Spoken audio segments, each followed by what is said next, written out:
Ladies and gentlemen, welcome in here. Murch Church is about to come at you. Appreciate everybody for coming through here on a Sunday morning. Saw CH asking who's getting some snow. We are getting some snow this morning. Just started spitting down on Gypsy as she was out for her morning walk. Thank you all so much for hanging out. About to come at you again, week 6 of the Dr. Jack Kevorkian trial.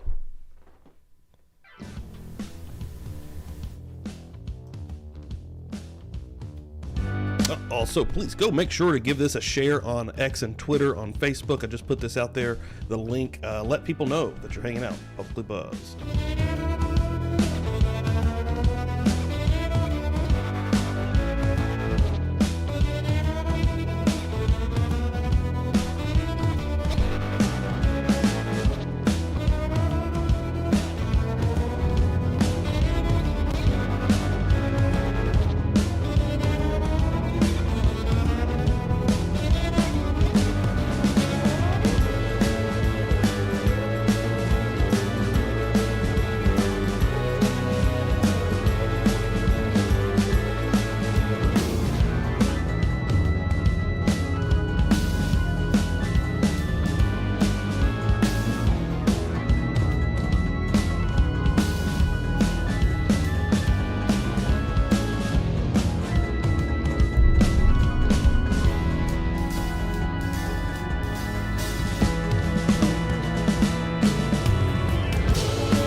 Kevorkian adapted a mechanism whereby a string was put around the index finger of Thomas Hyde,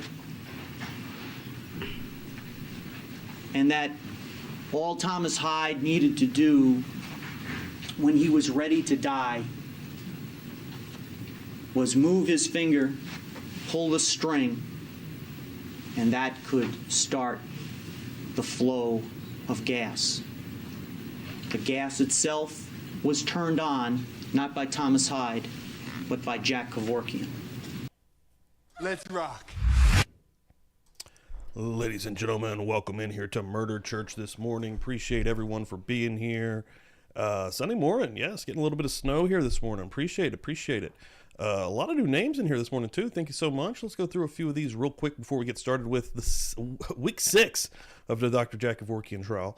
I believe next week, I believe so anyways, if we can get through all of these, if we can get up to the Jack Kevorkian testimony, Bob Motta will be with us next week. He wants to be here for that.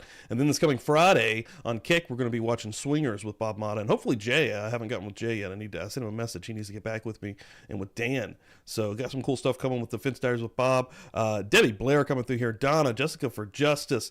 Carrie, Donnie coming through here. What's up, dude? I am not T-Pain. Carrie 28, Kathy, Shannon.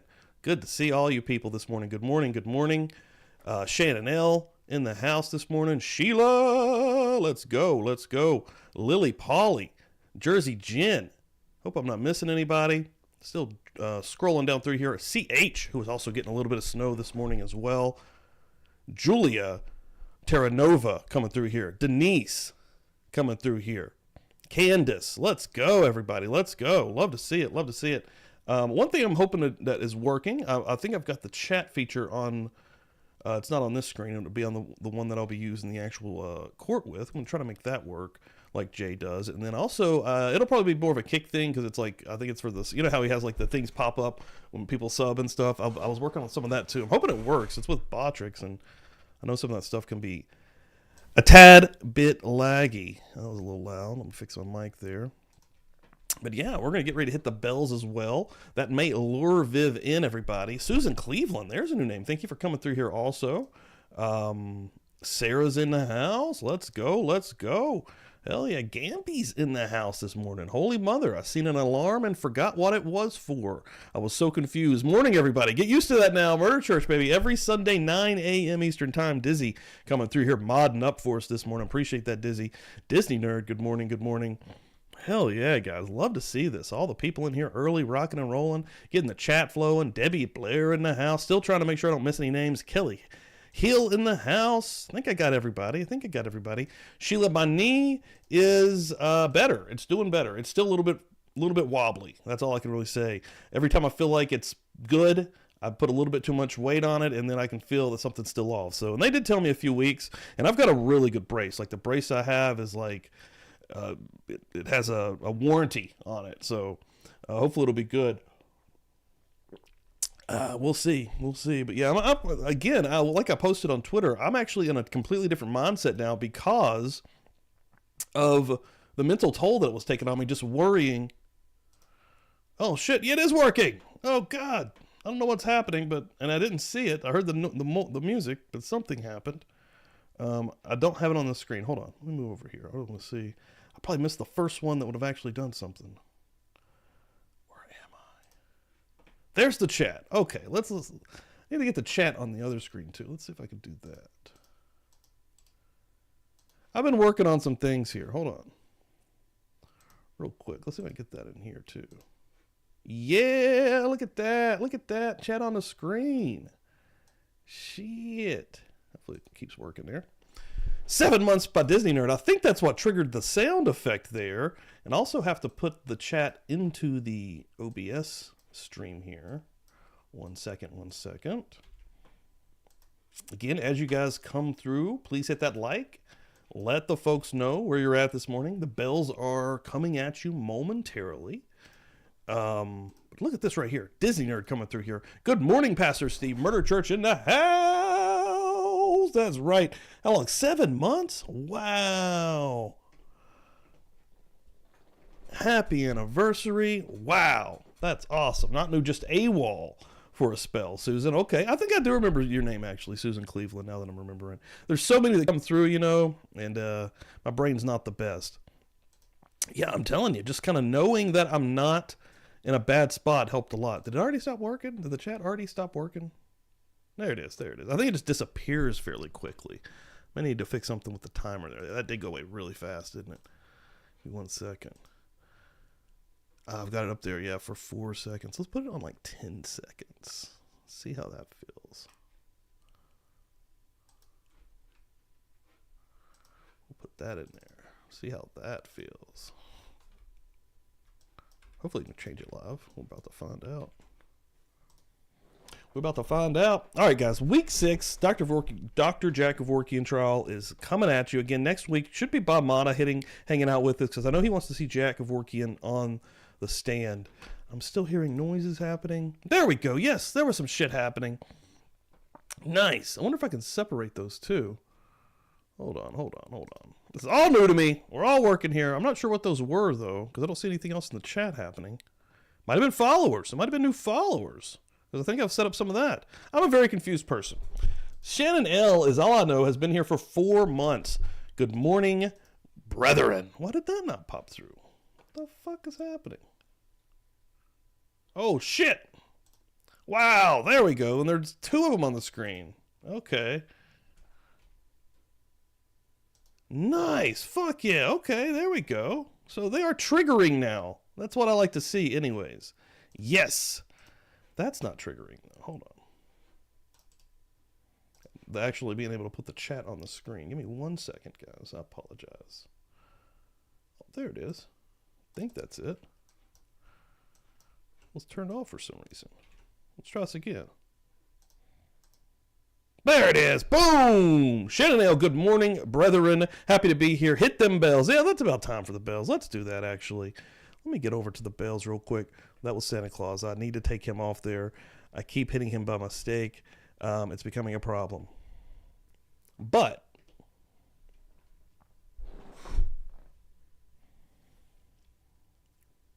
yes, the Murder Church bells. The Murder Church bells, my friends. Now the chat isn't over here. What the fuck? Why isn't the chat working over here now? Oh, because I didn't. Hold on. It can be a bit confusing. I think this is going to be correct.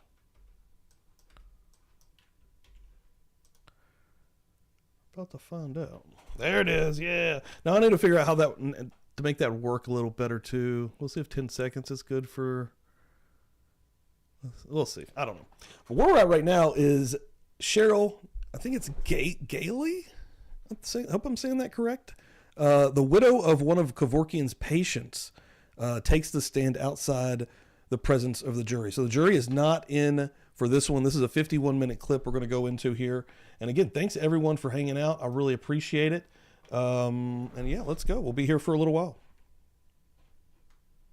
Make sure the sound is correct.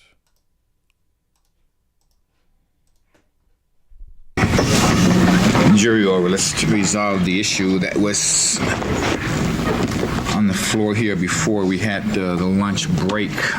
Is there any other comments? Let's start with the prosecution on this, and then I'll hear from defense, and we'll Yes, Your see Honor. where we are.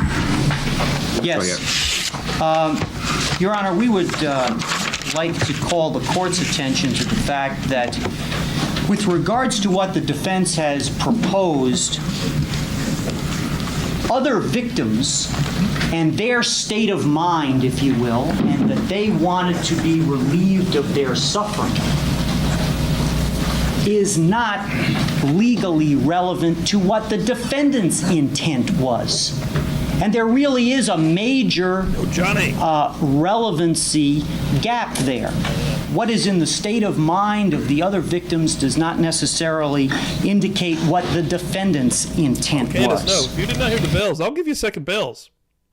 Actually, I want to make sure hold on. Maybe the things aren't working. I got to make sure. I was doing a lot of stuff yesterday, so it isn't. Hold on 1 second. Hold on. That's my bad.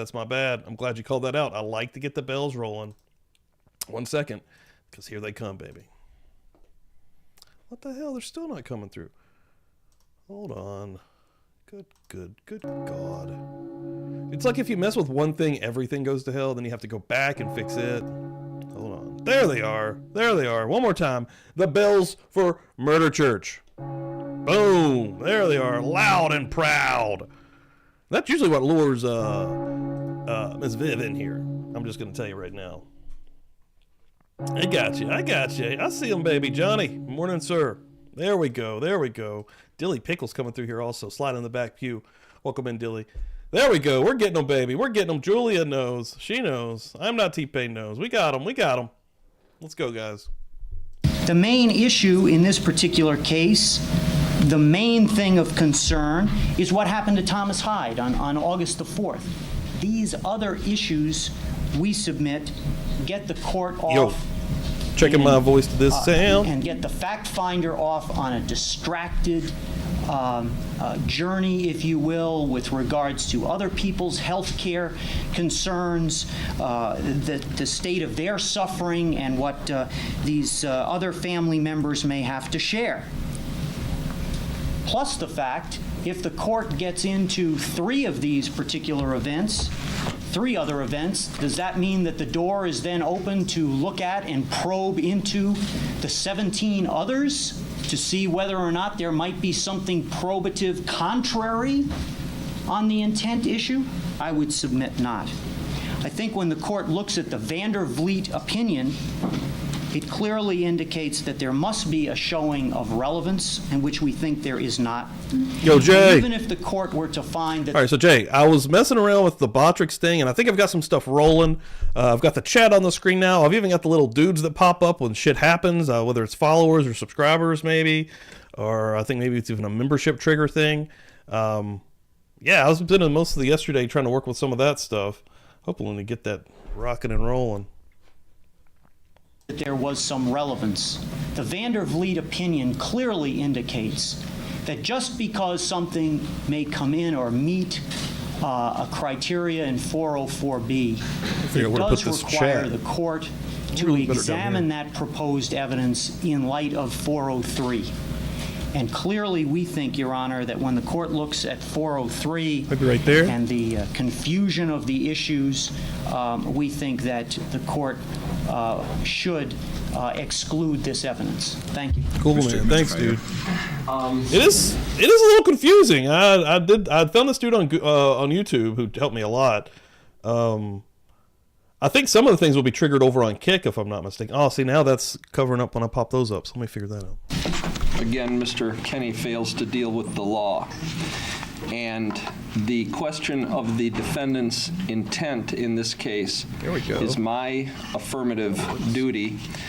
And therefore, I am in the same position as a space up there prosecutor would anyways. be under a similar circumstance if I had the duty to prove the intent. If I had the duty to please that booty. Am I right? Let's go. Hold up. Let's do it, baby. Give me the loot. Give me the loot.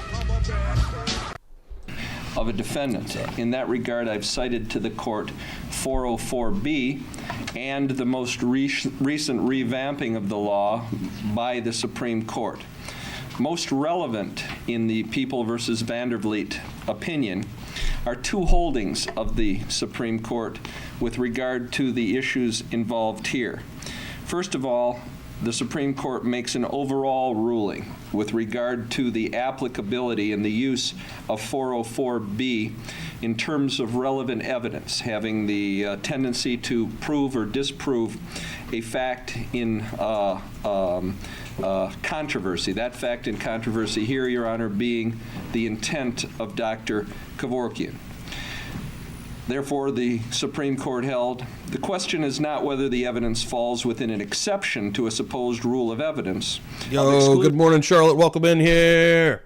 Excuse me, but rather whether the evidence is in Me any too in a way minute. relevant to a fact in issue, other than showing Okay, 30. mere Does propensity. feel a little short. The rule is inclusionary rather than exclusionary, and a heightened standard of logical relevance is not required, nor is similarity between charged and uncharged conduct. However, and more to the point, in People versus Vandervliet, because 404B is almost universally, 100% of the time, except in this unique circumstance, in a law that's never been tried before except in this court, used by the prosecutor. And the prosecutor always comes before the court seeking to show logical relevance of similar acts by saying that it does not go to the idea of the defendant, in that case being a bad character, but it goes to other things such as plan, scheme, or intent. Indeed, that's what exactly happened in People versus Vandervliet, and the Supreme Court held as follows. A general denial presumptively puts all elements of an offense at issue. While it does not automatically entitle the prosecutor to a pretrial ruling that the proffered evidence is admissible, and again, when we're talking about prosecutor now, we can assume it's me because I'm in the inverse situation here because of this peculiar statute. Why don't we just use the term that proponent of Okay. the issue of evidence? Thank you. The proponent to a pretrial ruling does not automatically entitle the proponent to a pretrial ruling that the proffered evidence is admissible. The opponent may not bar such evidence where it disputes the material fact of consequence to which the other act's evidence is relevant. In other words, the opponent who disputes whether Dr. Kevorkian's intent was to relieve pain and suffering may not bar such evidence where it relates to an issue logically relevant. In short, a proponent, or excuse me, a opponent need not formally set up to create an issue within the facts. The consequential fact, that is, in this case, the defendant's innocent intent, is more than a plausible or speculative defense in the Todd F. case. That's one of the infants who was allegedly raped under a similar act. Moreover, Stephen C.'s testimony is sufficiently similar to Todd F.'s testimony to make it objectively less probable that the defendant acted with innocent intent in the Todd F. case. When other acts are offered to show intent, when other acts, Your Honor, are offered to show intent, logical relevance dictates only that the charged crime and the proffered acts are, quote, of the same general category.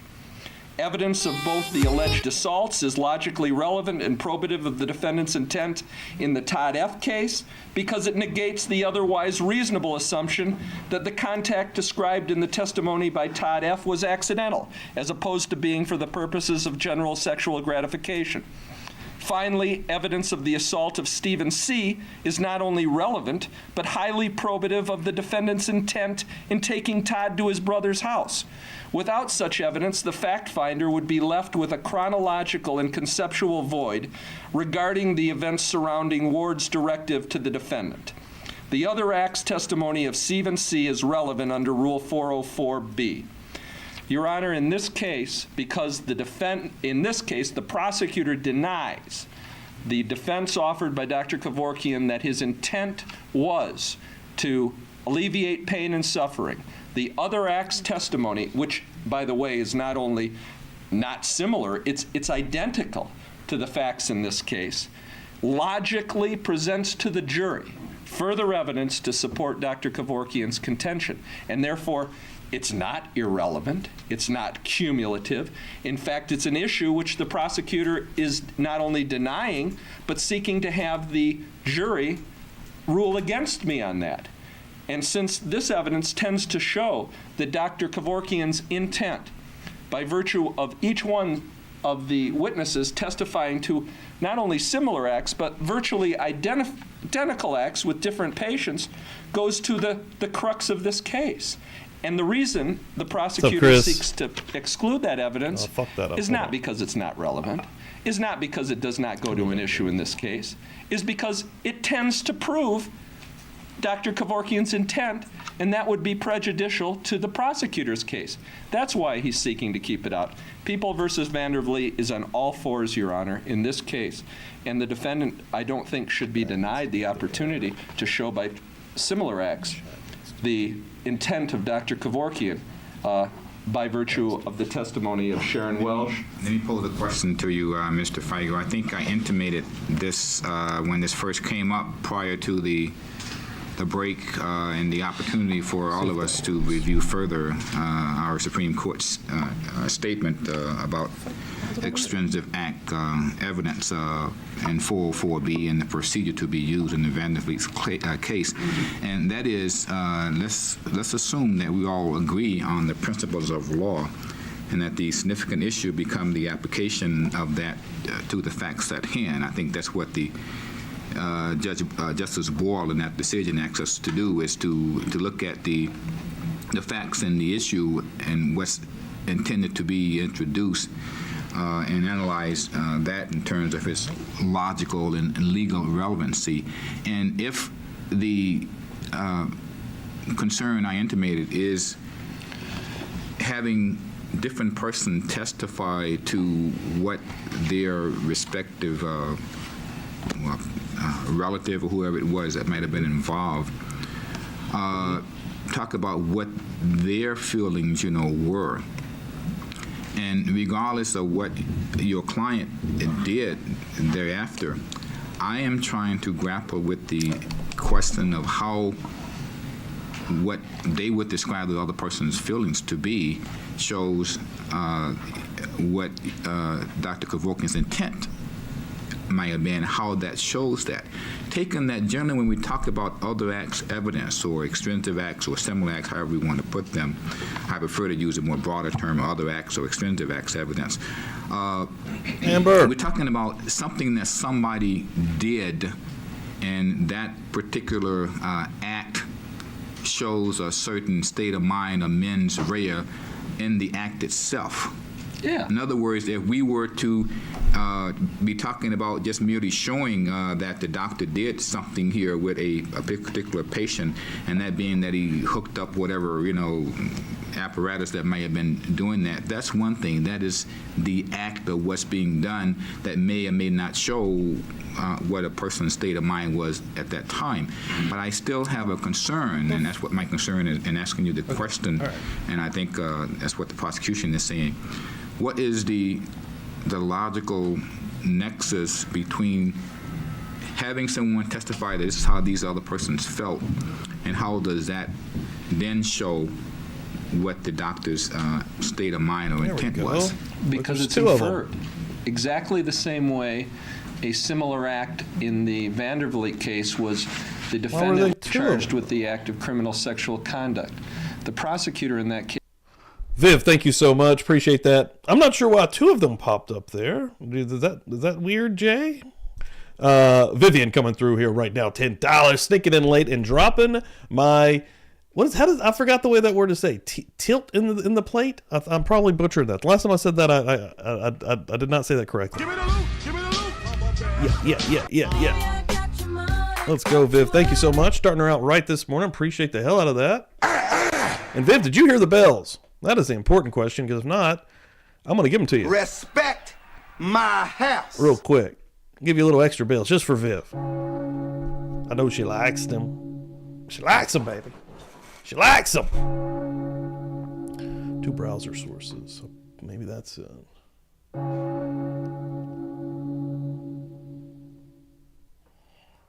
Boom. That's what I'm talking about. Thank you so much, Viv. Appreciate that. Viv, one of the absolute best and amazing. And I think I've got Viv in here as well. I believe as a command, if you type !Viv, it should pop up here. Boom! For the insanely talented Viv. Bada boom! Make sure you're following on YouTube, my friends. I need to add her Twitter on here too, because she is a riot on Twitter. Okay. It's hilarious. Good morning. Let's go, Kayla.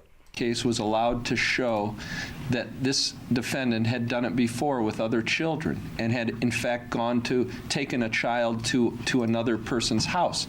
How in the world, we might ask, if we want to ask rhetorically, does that show what the defendant's intent was in the case in which he was charged?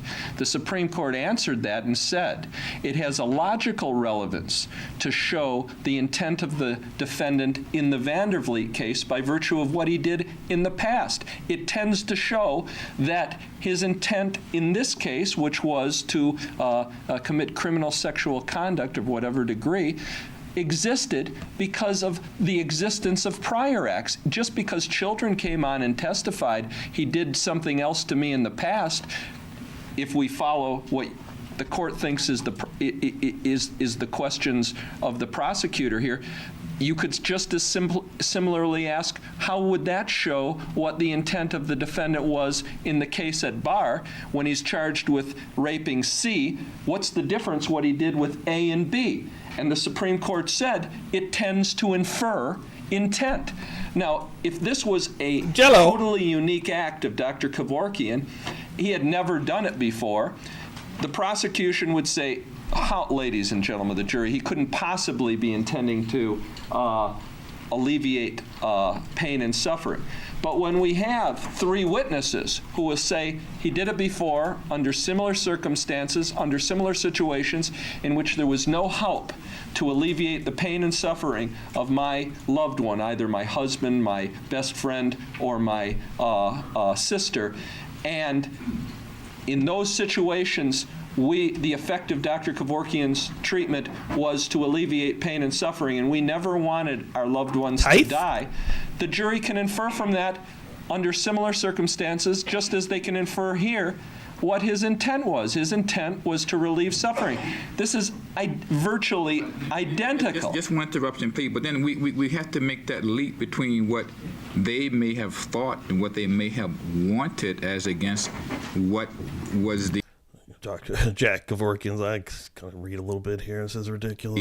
The actual state of mind of the actor when the act was done. That's right. Just take, for example, if we use the example that you were using regarding the CSC victims in the other case and how that would compare or be analogous. If in that particular case the prosecution had wanted to bring in evidence, say, of the victims or the relatives, feeling about what they thought about that and what they would not like to have done, what they wanted to be done, surely they would not have probably said, well, I wanted, this person, to commit criminal sexual conduct against, the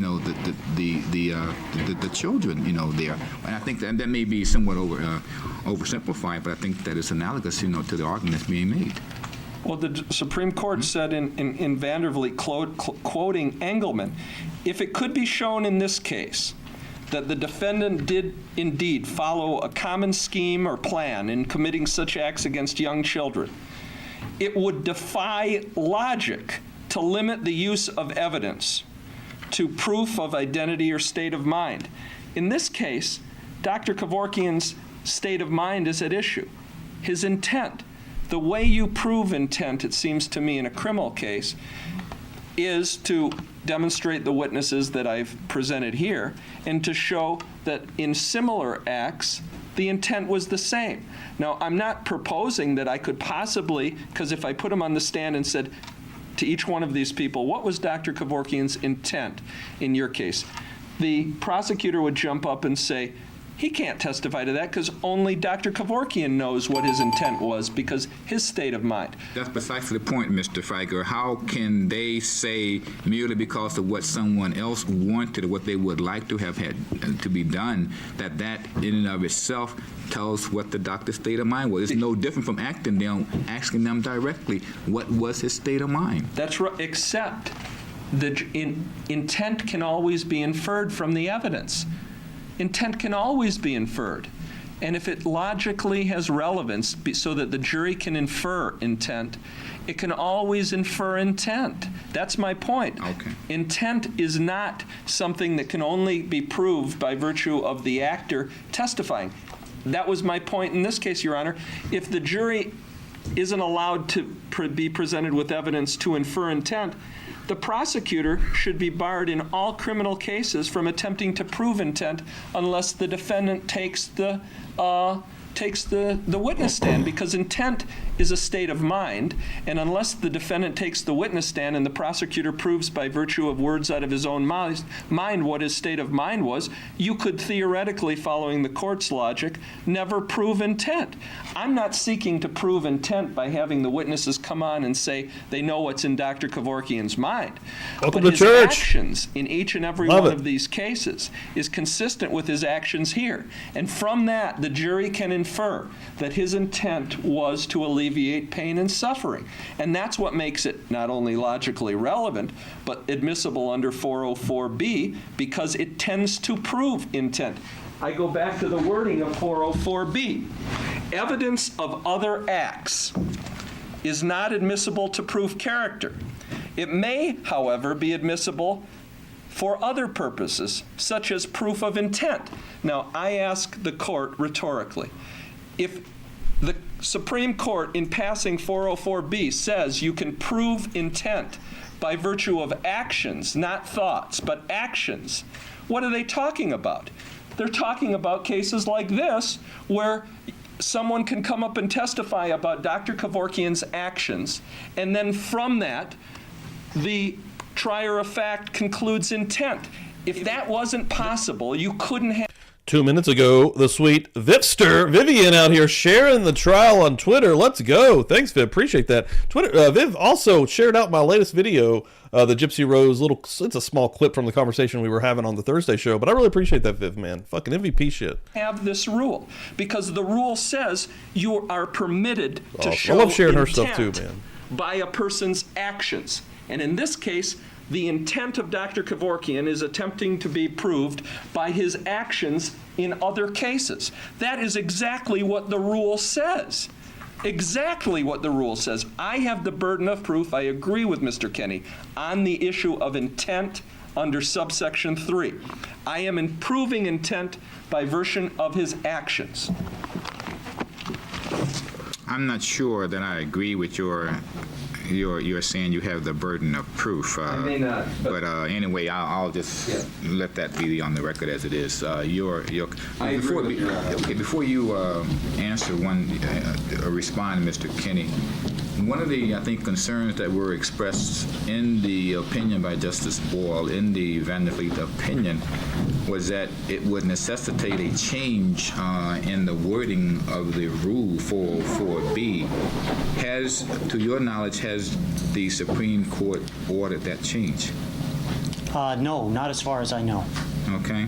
Because my recollection is that, and it may be minor here, I just make the inquiry, is that they said that it would need to be modified and it will require the prosecution to give pre-trial notice of its intent to introduce other acts, evidence at trial, and authorize the trial judge, if necessary, to making this analysis to have the defense. Good morning, articulate its Jessica. theory of defense. Now, obviously, this was all done with the thought in mind that the prosecution would basically be the proponent of such evidence. And I guess I made this as an aside here. I guess I'm somewhat surprised, I suppose, that this particular case, which was a grave concern to the defense bar, now becomes, a vehicle the other way. But go ahead, please. The change hasn't been made for it, No, not as All right. not as far as I know. It's not my understanding that the Supreme Court was saying to change 404B. It was saying that previously the 404B was controlled under People versus Galashowitz, and now it's controlled under People versus Vandervliet. The court I didn't read the court in its majority opinion to say they were changing the rule, the language of the rule. They were just changing the way that the courts had been interpreting the application of the rule up to that time. No, just that it will require a certain modification, based on the decision itself. Not to change it necessarily, but it would require a modification. That is somewhere in there. I made Yeah, it's note in the of that. dissent. Okay. It's in the dissenting opinion, I think, of Justice Kavanaugh at the very end of the case. Judge, I think are you referring to the fact that it sets out sort of a notice requirement, Yeah, an offer of proof, that's it. In other words, and defenses? Yeah, that the proponent of the prosecution has to give notice, and that it would be a slight modification, but because it would modify, I had assumed that would be a necessity by the Michigan Supreme Court to make that order or that change under 404B, because if notice is an operative factor and the proponent of the evidence has to give notice, I'm just wondering how that plays in this. But let's just get to the heart of this. Your response. Your Honor, with regards to the heart of this matter, I think when we look at traditional 404B evidence and also the type of extrinsic act evidence that People versus Vandervliet addresses, what it talks about is extrinsic acts and conduct of the defendant. And in this particular case, we're not talking about the defense wanting to bring in the extrinsic acts of the defendant alone. Really, the linchpin of what they're trying to introduce is the state of mind of the people who were the victims, the people who had the carbon monoxide gas. That's where the emphasis is with regards to the defense, and it is, in fact, objectionable, as we indicated in our argument, and the court picked up on that as well, that there is this logical gap that just because the victim may have a particular state of mind, that is not necessarily probative and logically relevant to what the defendant's state of mind is. It does not show what Dr. Kevorkian's state of mind is. The fact that there may be a similar system, that there may be a pattern of behaving on the part of the defendant, that in and of itself is insufficient to allow the evidence in under 404B, that it must be tied in to a logical relevance requirement. That's at the heart of what People versus Vandervliet says, and we submit that the evidence should not be admitted. Okay, I've heard, I think, sufficient statements from both sides in order to rule on this. As I indicated, some of the concern I had about the introduction of the evidence I expressed before we broke, but I think it was wise to look at the Vandervliet case closely, because it was decided approximately 6 or 7 months ago, maybe a little longer, by the Supreme Court, and it did make a somewhat major and significant change in the entire law involving the use of other acts evidence pursuant to 404B and other rules under the 401, 402, and 403. Additionally, what's also significant, and I raise again or say again, is that when hey, later, Chris. Thanks for stopping in, brother. Did speak in terms of the prosecution introducing such evidence, because traditionally, in most cases that I've seen, that's where that kind of evidence has come from, and in fact, it has been a tremendous, I guess, a weapon for prosecutors in cases where that kind of evidence can be used or could be used sometime without much guidance or not being able to amply control how the trier of fact would respond to that. Now, I think that what I can do here in terms of answering the concerns of the issue here is to analyze this in the same way that the majority decision in that particular case asked the trial court to do, with the guidance of the comments that were made by the court in that particular opinion. And with that in mind, the major concern here is not, I think, that we are disagreeing with the law and what the law is, but what is the end product of the application of that law with the issue that we have here. Because certainly, I think this kind of issue is case specific more than anything else, and it's hard, difficult to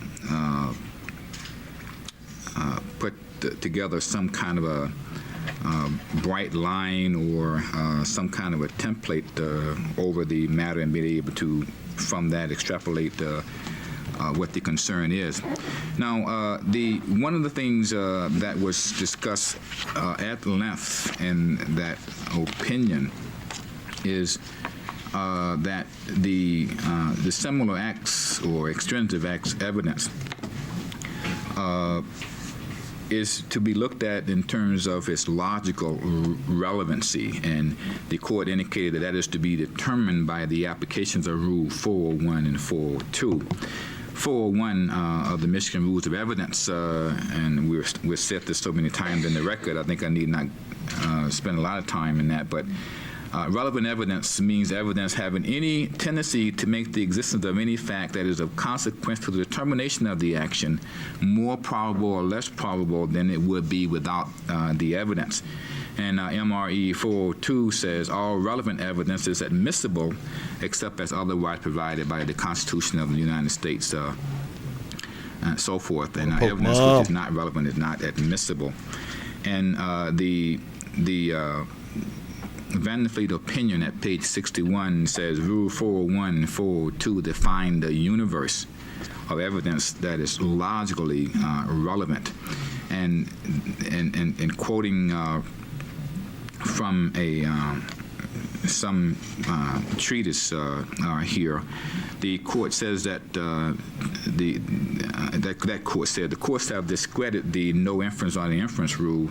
The acid test is logical relevancy, and a logically relevant act is admissible even when the finding of logical relevancy requires a long chain of intervening inferences. And further, simply stated, logical relevancy is the touchstone of the admissibility of uncharged misconduct evidence.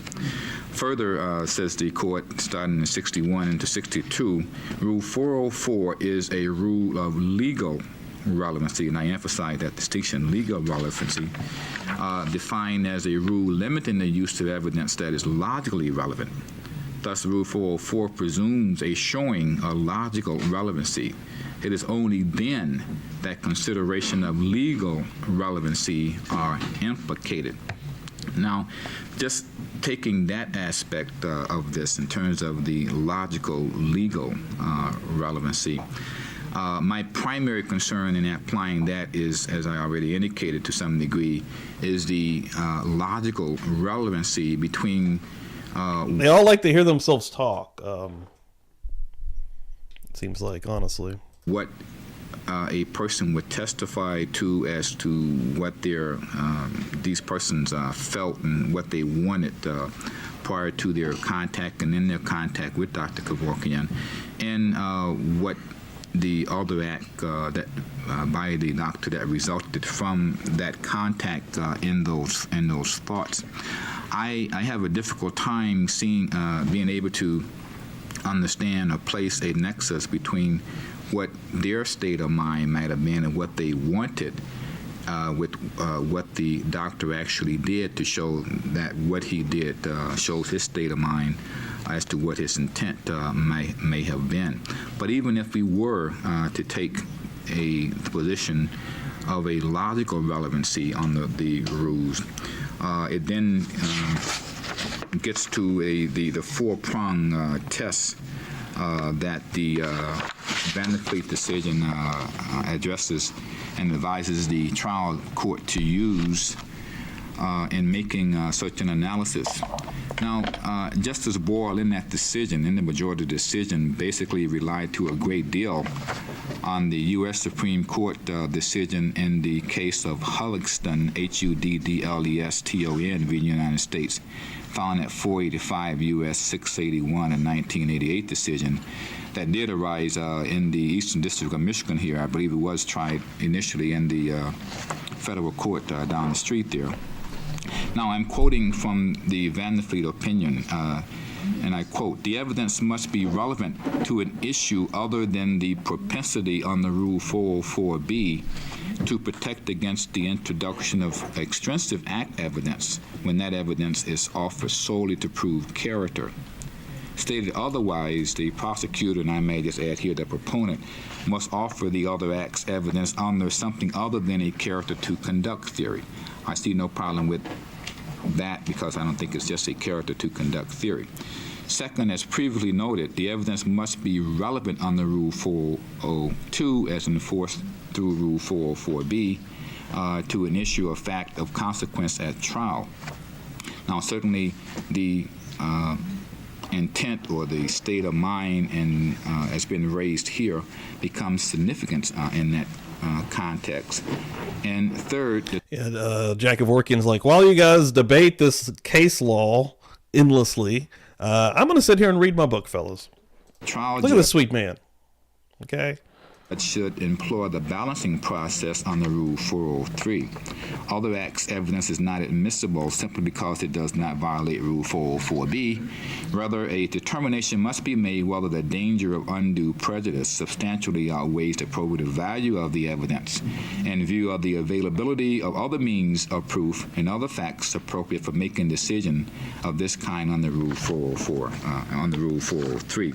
And then, of course, the court also offered the suggestion that upon requests, a limiting or cautionary instruction under Rule 105 may be offered also. But again, I think that the heart of my concern here goes back to what I said on the test for admissibility on the logical relevancy. And as indicated, 404B has already been generally stated. And on its face, Rule 404 limits only one category of what we call logically relevant evidence.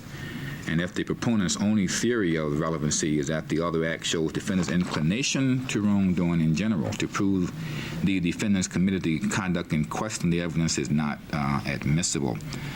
Thus, the Court of Appeals, strike that, not the Court of Appeals, the Michigan Supreme Court generally states that relevant other acts evidence does not violate Rule 404B unless it is offered solely to show the criminal propensity of an individual to establish that he acted in conformity therewith. So in general, it admits basically everything else. But in the context of the analysis, that there is a logical relevancy there and a legal relevancy as a first threshold.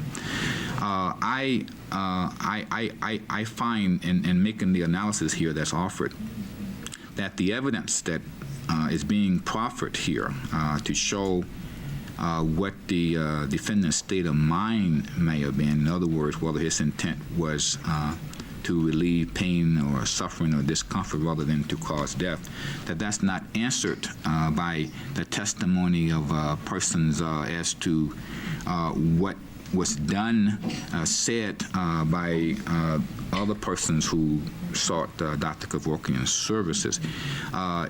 Their state of mind, I think, I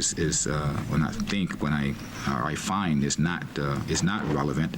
I also find that there is no nexus between what their state of mind may have been in terms of showing what the doctors might have been. And I also would find under Rule 403 that any probative value that may have, and I think it has very little on the issue of whether or not the doctor operated a certain way. It's outweighed by the possible prejudice and so forth under Rule 403. So in essence, I am saying here that I will not allow that testimony. I am saying also that on... I'm going to break for 2 seconds here because I'm going to show you something from Twitter that was posted. I know you guys have probably seen this. This was all over the place. This dude that jumped into the Bass Pro Shop tank naked with no penis. Nerdy Addict was posting this, but this guy looks just like that British dude that had the American television show, or like one of those talk shows, James Corden, I believe his name is. Look at this guy. It's hard to really see, but I swear to God, it looks just like him right in the face. Am I wrong? Huh?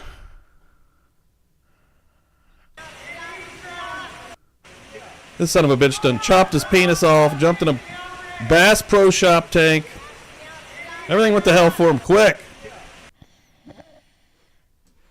The analysis of the Van der Vliet and 404B that is not admissible under 403, and when you go through that 4-prong test that's suggested by the Van der Vliet decision, that my application of that to these facts lead me to the conclusion that that evidence would not show what is prone to show. One other addendum to that is that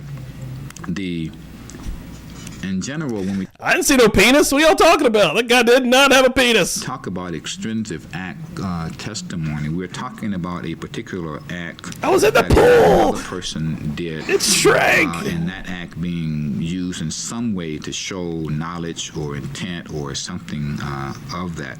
If we were talking purely about the situation of the act itself, We're going down. and somebody describing, yes, I saw Dr. Kevorkian provide this apparatus to this particular person, and this happened as a result of that, that would be one thing. But the thoughts of the persons who sought to have that done, I think is A bit of a right cunt, if you ask me. not relevant to prove that. Okay? Now, with that in mind, with that ruling, where are you now, Mr. Feiger?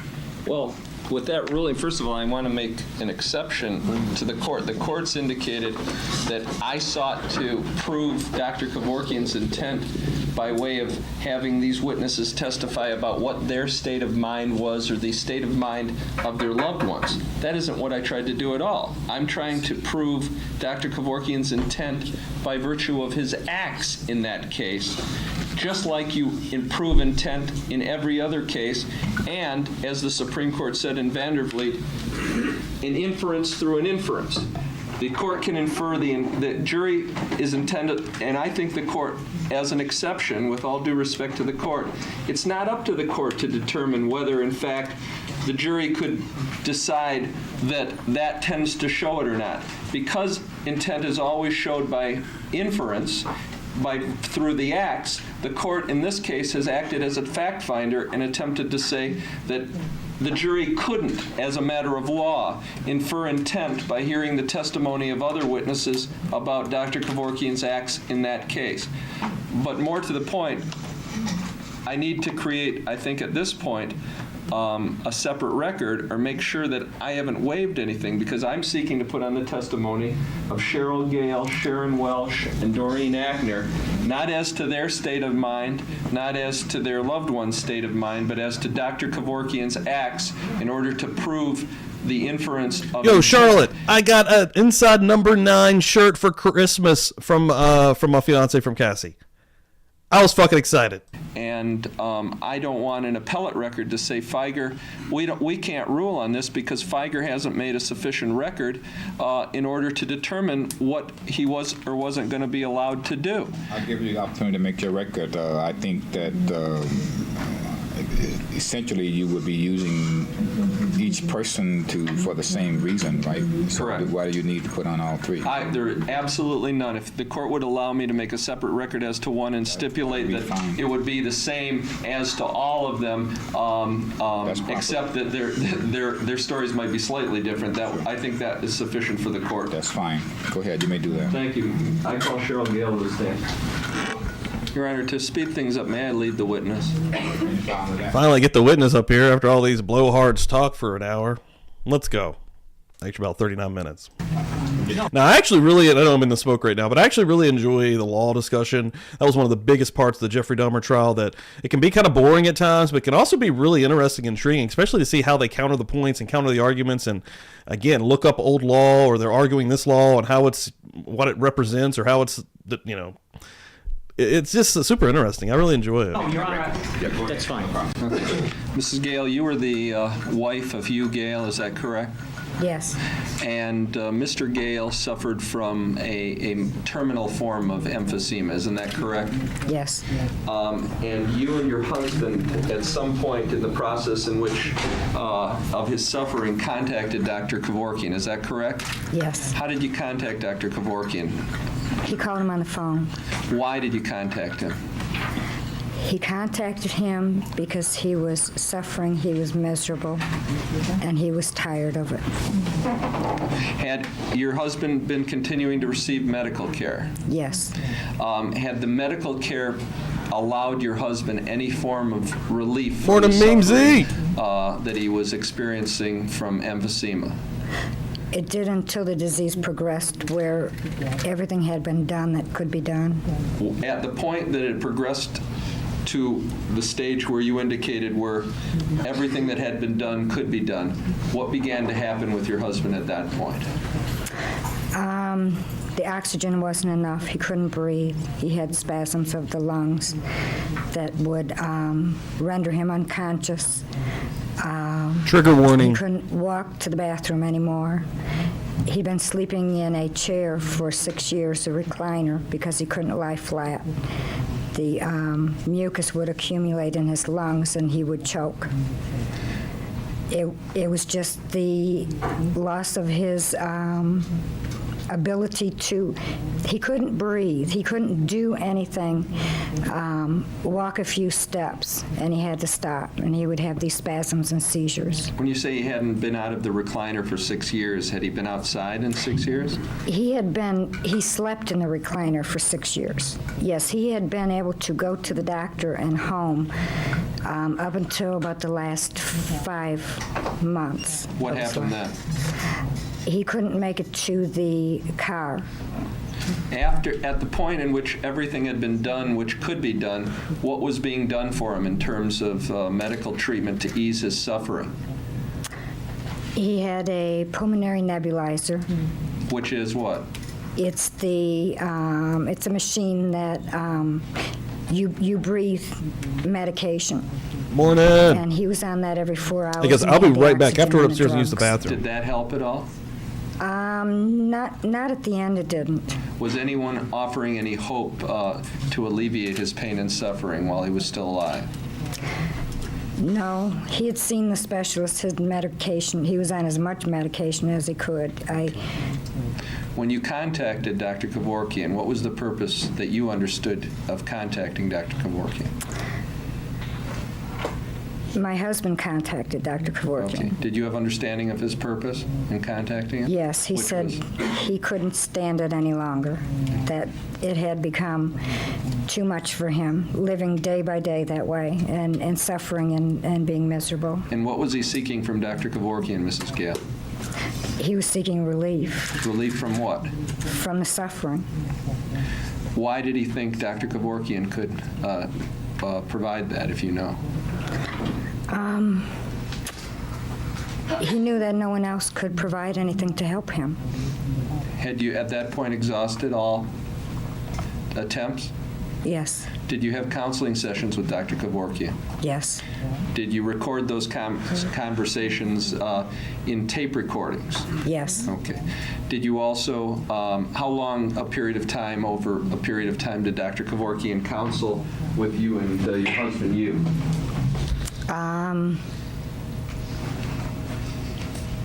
January 26th through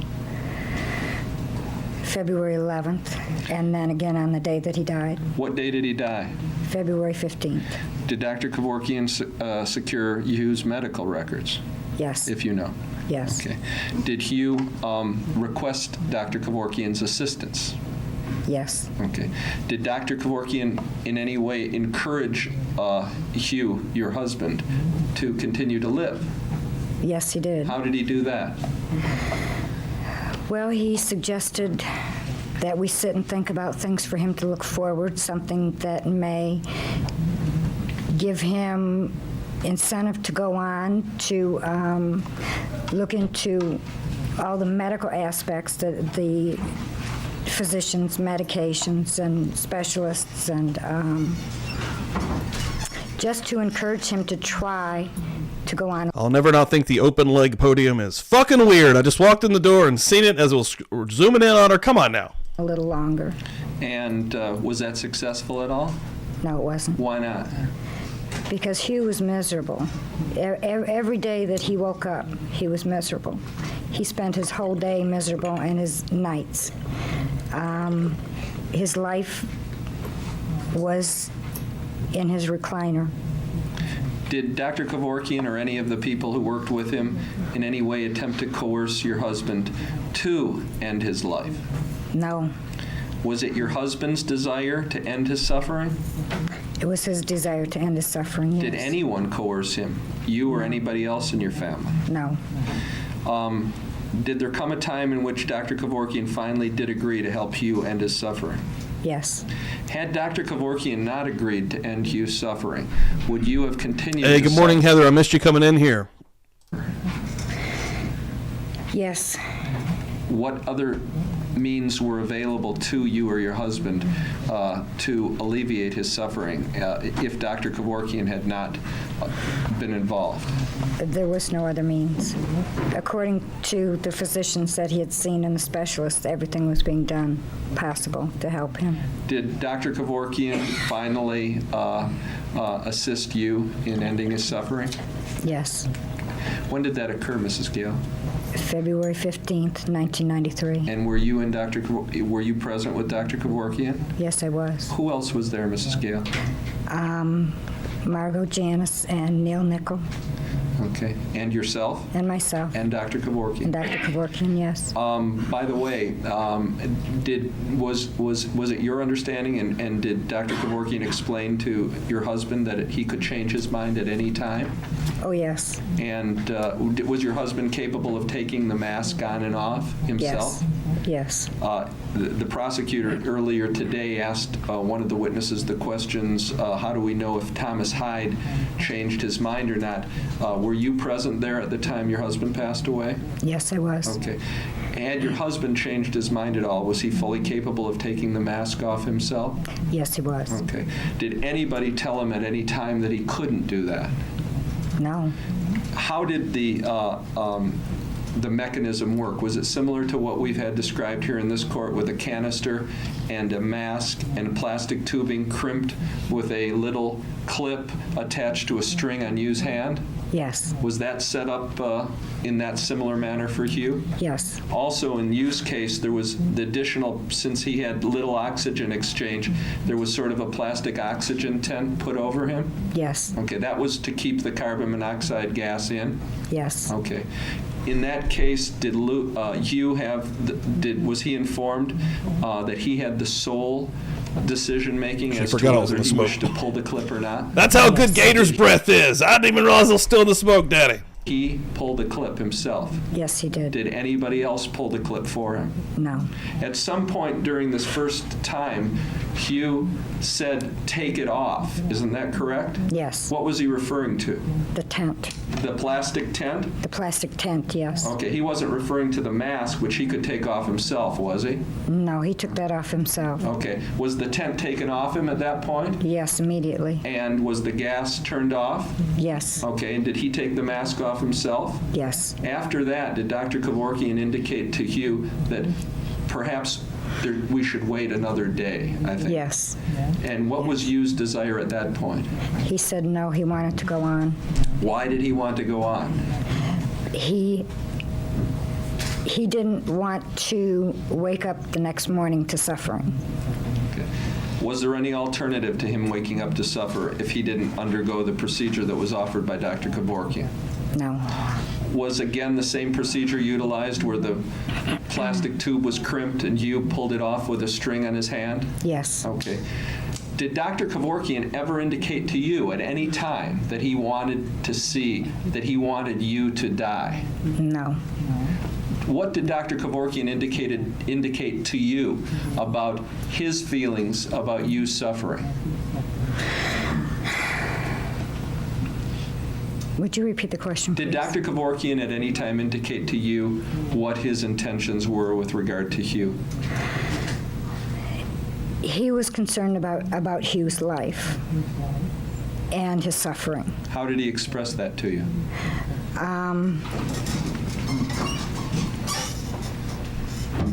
I don't know how to reply to that. Okay. Do you remember any of the words he stated to you? It's a general question, I know. How did he express his concern about Hugh's life and his suffering?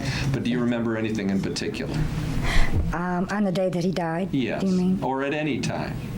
Well, Dr. Kevorkian had wanted him to go on as long as possible and encouraged him with each consultation and phone consultation to go on as long as possible, as long as he could. But Hugh got to the point where every minute was suffering, and he wanted to end it. He wanted to end the suffering. Okay. And finally, was Hugh enabled through the procedure offered by Dr. Kevorkian to end his suffering? Yes. Yo, Stevie, welcome in, brother. Did Hugh ever express any doubts about his resolute desire to end his suffering? No. Did he die peaceably on that day? Yes. I have no further questions. Basically, I may represent to the court. Hearing this stuff's so heartbreaking. This is the general line of questioning that I would have gone into with the other witnesses, and I think this demonstrates, just for the record, the relevance of this similar acts testimony as to the intent of Dr. Kevorkian, not only in this case, but in all the other cases which are virtually identical. Okay. You want to ask Mr. Kenny any questions? I mean, the main thing is that Dr. Kevorkian's not out here willy-nilly saying, come on in if you want to die, like some suicidal person. That's not how this works. He's taken people and they're going through, in the two videos that I've seen of the two different folks, the one from 99 and then the one from 94, I think it was filmed earlier than that. But he wants to make sure he's asking them endlessly. Let's wait another week. He's putting them through tests. Can you even lift your arm? Where are you at? These people in the final stages of this horrible disease, in both these cases that I've seen, they can't do anything.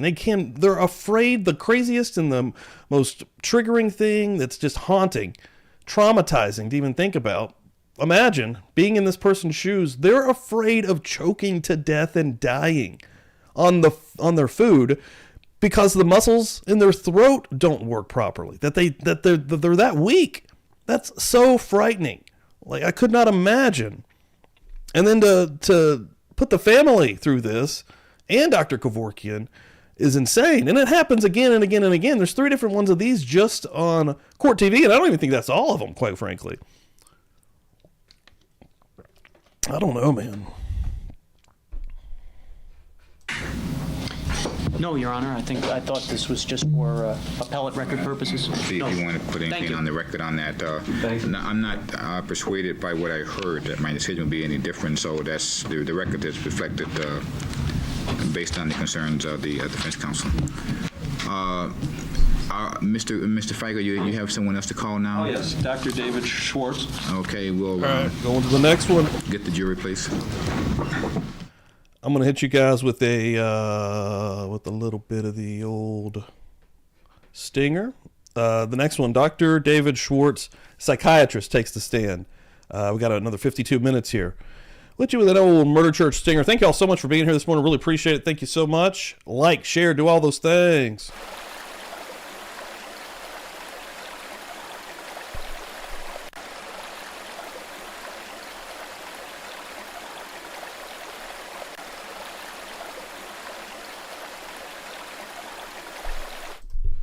Let's go. Jurors are in the courtroom. Okay. All right. Remember the juror again. I apologize. Whenever I, give you an anticipated time, I can never be sure. Wow, were there 10? Holy shit! I think there's only 3 on court TV. 10. That's incredible. That's a lot. That's fucking insane.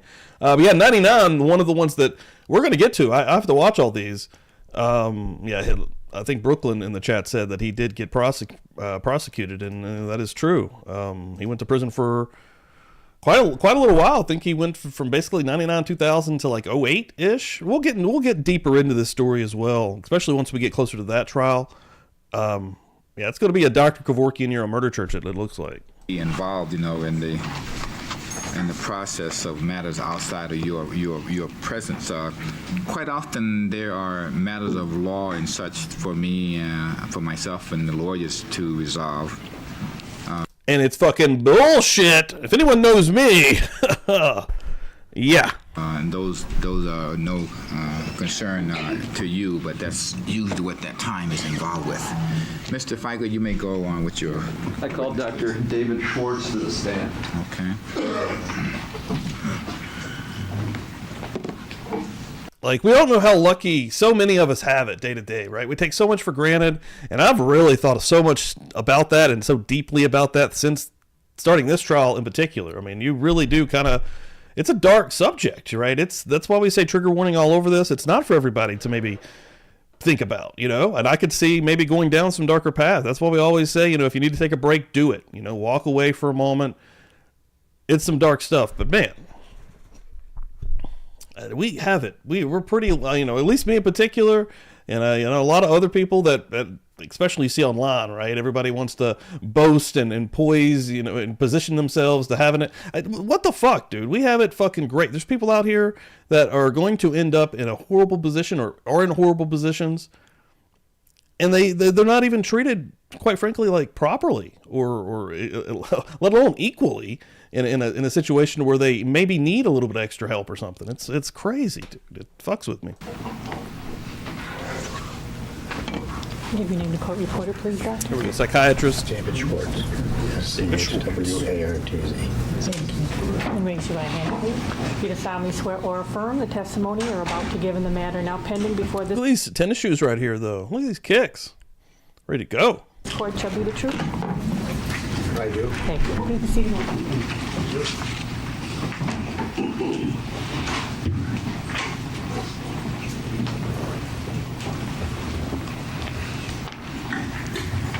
Dr. Schwartz, would you please state your name for the court and jury? David Schwartz. And Dr. Schwartz, do you practice a profession? I am an MD psychiatrist. And how long have you practiced that profession? I've practiced medicine for 36 years, and I've practiced psychiatry for approximately 24 years. Okay. Doctor, when I asked you to testify in this case, what did I ask you to investigate in terms of possible testimony? You asked me to consider the psychological aspects in the case at hand. I do like this stuff. When you say psychological aspects of what? The psychological aspects that Mr. Thomas Hyde could well have been enduring in the last hours or moments of his life. Doctor, where did you receive your medical training? I received my Doctor of Medicine at the University of Western Ontario in London, Canada in May of 1958, which makes it 36 years ago. Okay. And did you do a residency or internship?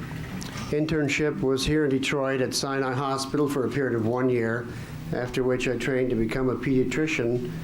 And after finishing my training in pediatrics, I practiced privately in Farmington Township, now Farmington Hills, for a period of 8 years.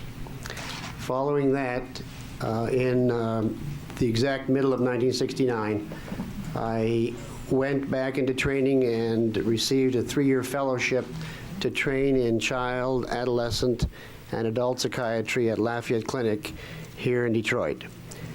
What's a fellowship, Doctor?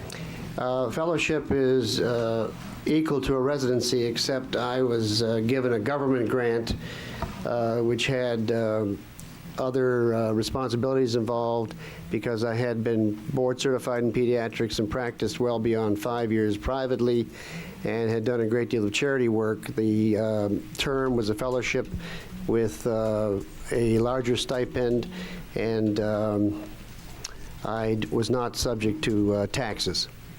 After completion of your fellowship at the Lafayette Clinic, what did you do next, doctor? I opened an office in Southfield to practice, at that time, adolescent and adult psychiatry, having decided I did not want to be a child psychiatrist, and practiced no child psychiatry whatever in my career. After a period of 2 years, I opened a second office in Warren, Michigan, and gradually, over a period of 3 years, shifted my center of practice from Southfield and the various hospitals on the northwest side of the area to the center around 12 Mile and Hoover Road, Macomb Hospital Center, and I gradually, by 1977, was totally practicing on the east side in Warren, Michigan, in the environs, Mount Clemens, Sterling Heights, and so on, East Point, and so on. Do you maintain any particular specialization or interest in terms of your practice of psychiatry, or is it more general? Initially, I practiced some adolescent psychiatry, mainly adult psychiatry.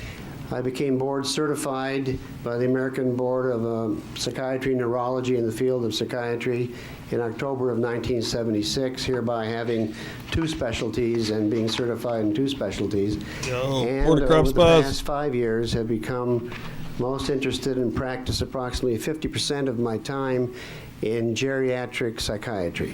Doctor, do you maintain any hospital staff affiliations? A great number of them, yes. Where do you practice? What hospitals, doctor? The main 2 hospitals that I attend and admit my patients to, that is the more serious people that need hospitalization and care, are Oakland General Hospital in Madison Heights and South Macomb Hospital Center in Warren, Michigan.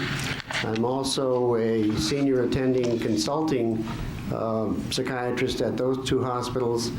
I'm a consulting psychiatrist at Mount Clemens General Hospital, Bi-County Community Hospital, Sinai Hospital in Detroit,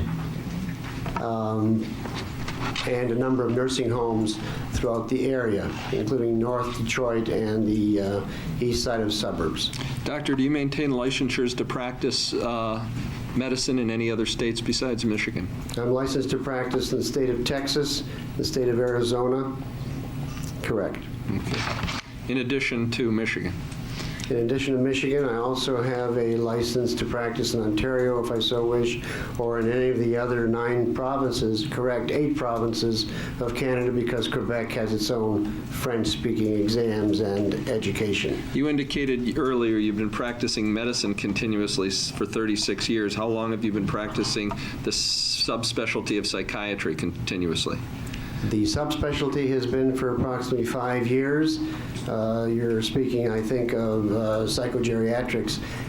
Psychiatry itself, I've been practicing totally and completely since July 1, 1972. Is the area of death and dying and pain and suffering associated there with an area that psychiatry in general concerns itself with? Absolutely. How so, sir? Psychiatrists are called upon by other physicians, by family members, by administrators of various institutions to help people die. What do you mean? If a particular person has a particular illness from which they may not recover, it involves and influences not only the patient, but if there are relatives nearby, they have to be, quote, taken care of, unquote. Psychiatrists are also trained in the area of pain and suffering. There are various pain clinics, as we've all heard about, and this started in the field of anesthesia and psychiatry. And pain is always real. Pain is never imagined, never just emotional. Pain is always real, and when it's felt, it's true pain. And we are called upon to deal with people who are ill in various ways. Respiratory illnesses, kidney, urinary bladder diseases, people that are going through surgical procedures or have gone through terrible surgeries, big surgeries, or who are having chronic, ongoing, and large amounts of... I'm getting lost in the time now. Large procedures or operations in which they need the help of a psychiatrist when other doctors have failed, so we help them and we work in tandem with them in our various ways. In your particular practice for the last 22 years or more, in both your hospital and private practice, have you engaged in the psychiatric treatment of patients who are suffering fatal illnesses with regard to pain and suffering? Fatal illnesses and many cases, numerous cases of people who are suffering pain, who are having pain and suffering, yes. In terms of your preparation to give testimony regarding the psychiatric or psychological aspects of this case, Doctor, what material was made available for you to review?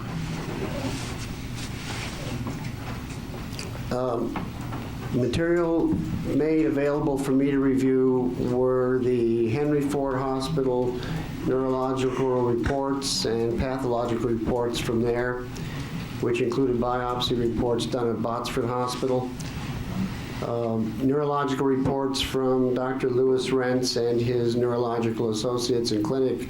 Not today, Shannon. That'll probably be, the way I'm looking, the way it's lining up, I believe next week, and probably Bob Mata from Defense Diaries on here hanging out next week also, because he wanted to see that, and it should be a good one. Farmington Hills. Also, I was able to review 3 videotapes, including one that has been on national and other television. Morning, Austin. To the first Welcome meeting in. of Dr. Kevorkian, Mr. Hyde, and the wife of Thomas Hyde. Also, a videotape relating to the interview, I believe, done in a lawyer's office. It could well have been yours. I don't know. I didn't ask. On the day after the death of Mr. Hyde. And also a rather long, lengthy video, which looks like it could have been put together by a network. And I did not watch all of it. I watched about a third of it. Did you find any particular, we'll strike that, another question. I know you are certified by the American Board of Psychiatry and Neurology. Is there a nexus between the practices of neurology, about which we've heard yesterday from Dr. Klawans, and psychiatry, to the extent that there would be one board certifying both practices? The word nexus I've never heard applied, but I think it means relationship, interface of neurology and psychiatry. Fine. Is there an interface of neurology come and to a psychiatry? nexus. Absolutely, and this is sometimes very hard to determine, and that's why a psychiatrist has to be an MD or a DO. He has to be a physician. What is the interface? The interface relates to, as an example, I'll go back to 1936 or 7 when George Gershwin had terrible headaches, went to a psychiatrist. In those days, they lay the patient down on the couch and had them babble on and tell them all the problems. In the meantime, George Gershwin died of a brain tumor because it wasn't diagnosed, and there weren't very sophisticated testing to find it, no CAT scans, etc. So whether something could have been done for Mr. Gershwin or not is another question, but here's an example. A psychiatrist treating a neurological patient because the symptoms and the problems that Mr. Gershwin had were psychological and not neurological until, I'm sure, late. I'm not an expert in the late aspects of his life. And there are many other examples of this. Do you regularly, therefore, work with neurologists in areas which overlap, such as pain relating to a disease which may be of neurological origin? More often with neurologists, but also with all other physicians who call upon me, or people like myself who've had a great deal of experience in dealing with pain, suffering, and not just having a talking type psychiatry practice in the office. Were you able to make certain or develop certain opinions regarding the state of mind of Thomas Hyde based upon your review of the medical records and your viewing of the taped consultation with Dr. Kevorkian and his associates?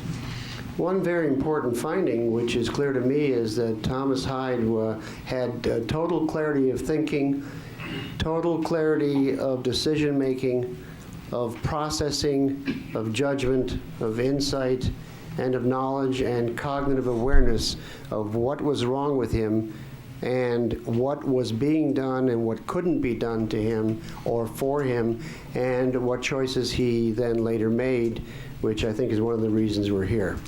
I found that it was so vivid that... Trypophobia? I hope I got that right. Let's find out. I'm going to Google it. Mr. Hyde presented himself, psychiatrically speaking, to have a normal mental state. And I found no flaws in his thinking and was even able to make out... You guys ready for this? Trypophobia. I think Trypophobia. Trypophobia. I said po. Trypophobia. I said trypophobia. Trypophobia. Trypophobia. Well, it's close. More of the words... I really suck at words, though. Damn! And the grunting and the difficulties he had than what the tape showed Dr. Kevorkian. But then I've dealt with lots of other people in languages and nonverbal communication cases, so it might be different because of that. But Mr. Hyde was totally sane. Mr. Kenny, you weren't here earlier, but in questioning of a witness, asked about a situation which might, I'd like to ask you about, and that's a case in which someone, for instance, dials 911 after taking a great number of pills and calls for help. Do you have experience with that in terms of that type of classic case? TN, too numerous to mention, hundreds and hundreds of times in my career. Is that, in your opinion, doctor, a suicide attempt? Most of the time, at the end of studying the case of taking care of of a person baby. who did not die, but called 911, had taken some medicine, whether they call 911 or call their best girlfriend, boyfriend, or relative, it's all the same thing relating to your question. They don't want to die. They want attentiveness and or help for what is bothering them and what is hurting them. And or they didn't want to die in the first place, and they were, you'll pardon me, trite, manipulative. Intelligence has nothing to do with this, but emotionally rather infantile people who can't rely on themselves, so they'll take an overdose and call someone to come and save them, and that's their means of having attachment, because they don't have a real strong sense of self, including self-esteem and self-awareness and a future that they can look forward to. Do you have an opinion, doctor, as to whether that was the situation in which existed with Thomas Hyde when he, I want you to assume, contacted Dr. Kevorkian by letter, which is in evidence on June 22nd, 1993, asking for Dr. Kevorkian's assistance? My answer to that is no, totally not so. Why?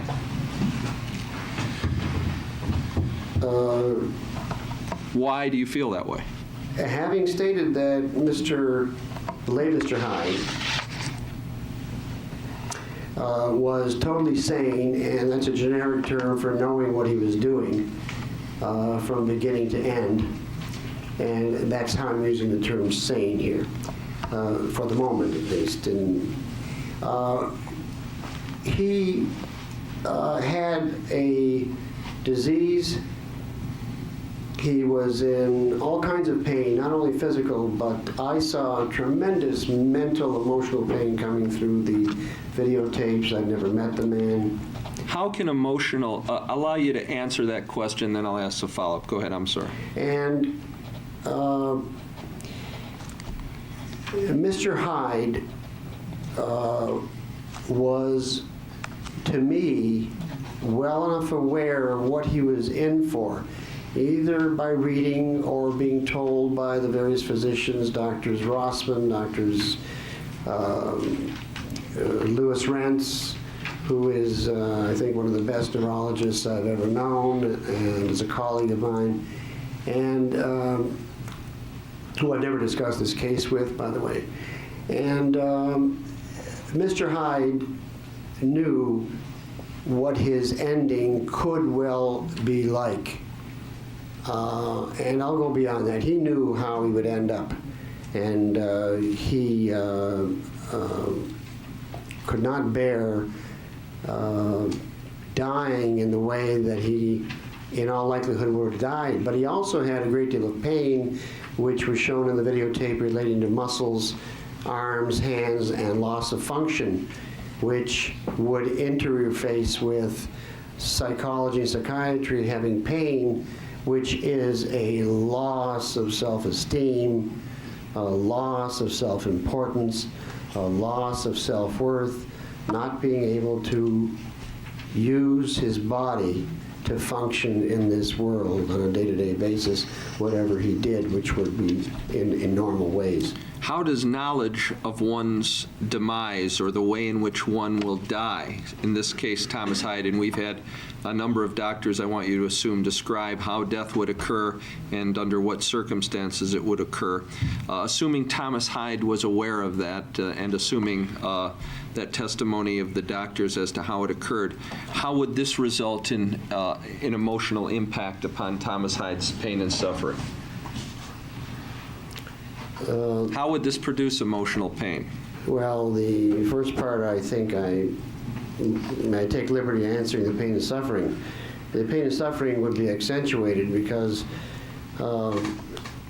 I stated he was sane, which means he would have at least a normal imagination and be able to look into the future, and then having knowledge of what people who had ALS and MS and other diseases like that, what they die like. And I use the word like. What they're like when they die is what I mean when I made that statement. That the pain and the feelings of worthlessness set in a spiral of one of two psychological situations which were very severe and would be hard to take for any normal person. What are those two spheres or psychological manifestations?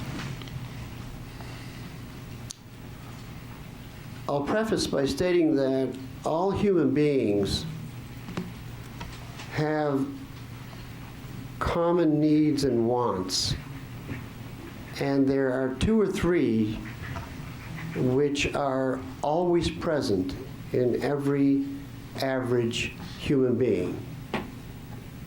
This is interesting. Functioning. That's how these guys do a lot of times can come off kind of douchey, right? Everybody wants to be able to like others, and I use the term like, and be liked in return for what their worthiness is.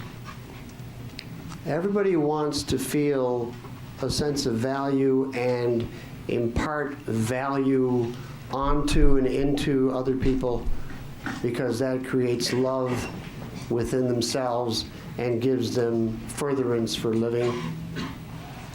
And a sense of creativity.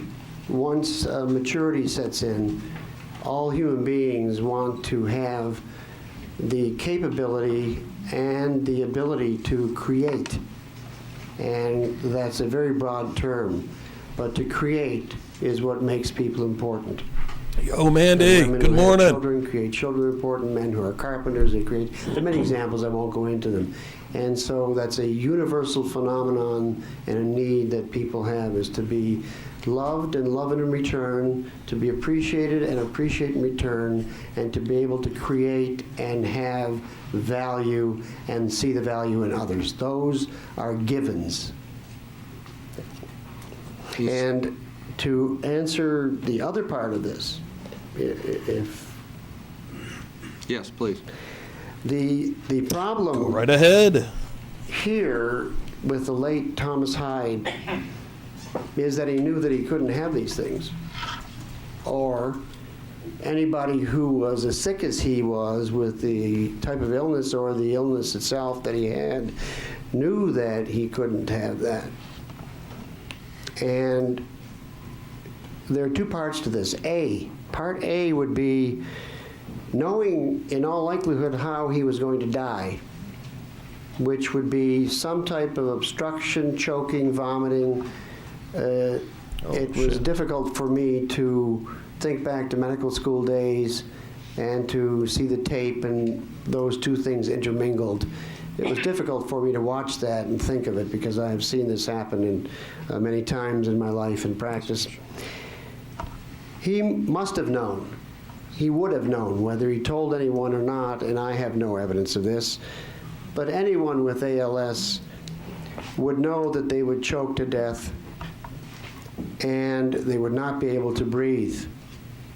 And I would like you to picture, if you can, what I pictured, that in the moment, or very few moments, of choking to death, strangling to death, be they the same, be they close, for this purpose it's the same, a human being would have to become totally psychotic and hateful and insane and crazy because of tremendous, horrible anger at the way they were dying with the central nervous system, cognitive parts of their brain knowing what was happening. So they could still have feelings which would grow into negative, angry, hateful feelings. There would be no positive feelings at a point at this time in that moment or those moments of strangling to death. I have used choking and so on. To me, for this discussion, they mean the same thing. It's not a discussion, elucidation. And the apprehension cold down here would have been larger than anyone could imagine, and he would have gone totally out of his mind, or else he would have psychologically disintegrated internally and become nothing before his last few breaths or his last few heartbeats, whatever would be last. Would this, in terms of psychiatry, be a desirable manner in which to have another human being end one's life? Not at all, and it is the opposite of what I described that human beings desire, and is a universal desire in human beings.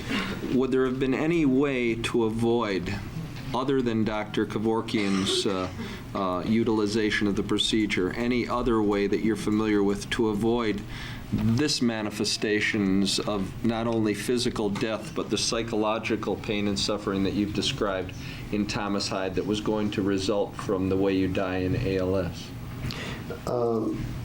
Judge, Mr. Feiger, may I finish Part B? Oh, I'm sorry. Yes. Go ahead. I wasn't done with the beginning, or the second part, sorry. 1 second. Which were the feelings that were building up and would build up while strangling to death, which would take seconds to a minute. Part B. Part B would be, of all the positive things that came out of this man or woman, this man Thomas Hyde's life, the positive things that he would have developed: warmth, love, caring, future planning, sharing, before knowing he was ever sick with this disease or any death-defying disease.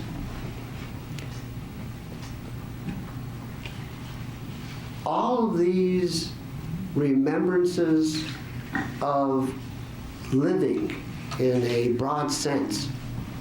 Love you, Bobby. Take it easy. Chill out. Fulfilling the three basic criteria that Hey, I watch a lot of cartoons. I watch a lot of comedy. I don't take anything in this world, quite frankly, that serious. I don't think you can. We're not here for that long at all. But, yeah, I completely understand, Bobby. And yeah, if you need to take a break, chill out, because this stuff is super freaking dark and triggering is what it is. This one's somehow way more dark and triggering than Jeffrey Dahmer was, I believe.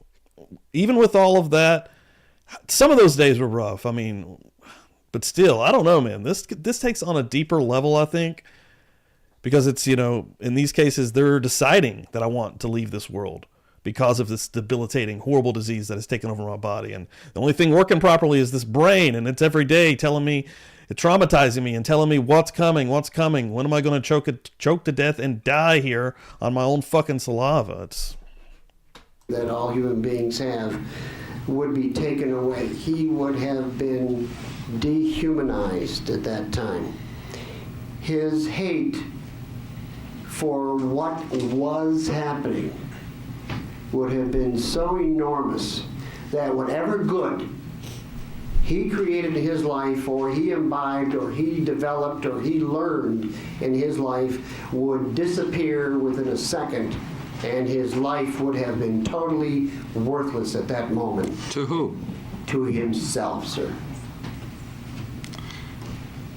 Why are you only speaking of himself? Shouldn't we, in his act of dying and suffering, be thinking about what other people feel about how much suffering he should undergo? That would be correct. However, I was finishing up the Thomas Hyde thought processes, which I could well see taking place. And to answer your question, the answer is yes. So, absolutely yes. If I feel that even though Thomas Hyde should feel differently about the way he dies, if I as a stranger feels that that's the way God planned it and therefore that's the way he's got to go, how does that interface with his psychological profile? Does he at that point care about my feelings? He would see you as an enemy and somebody who does not love him. Why? Because you would want him to suffer longer and worser. Assuming for the moment, doctor, the inability to treat any symptoms of Mr. Hyde has been testified by other doctors, are you aware from a psychiatric perspective anything that could have avoided, other than Dr. Kevorkian's procedure, that could have avoided or ameliorated this type of suffering that was in store for Thomas Hyde? Not with the disease that he had, sir. In terms of the procedure hospice just coming out swinging. Kevorkian, what was the effect of that got one for procedure you. on the pain and psychiatric suffering of Thomas Hyde? You and this guy. Let's go. You've so vividly described to the court and jury. Thomas Hyde wanted to be relieved of his pain and his suffering. It was, I believe, stated by himself and even written on one of his so sad to look at pages that he was locked in and had no control, and he wanted to stop.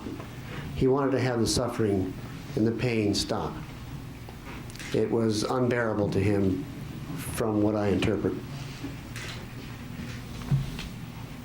And I might add... I'm going to object to the narrative, Your Honor.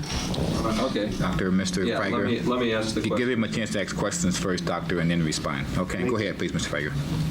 Feeling locked in like that, and can you help us understand, certainly if Thomas Hyde was sane, he knew that by ending his pain and suffering, he would hasten death.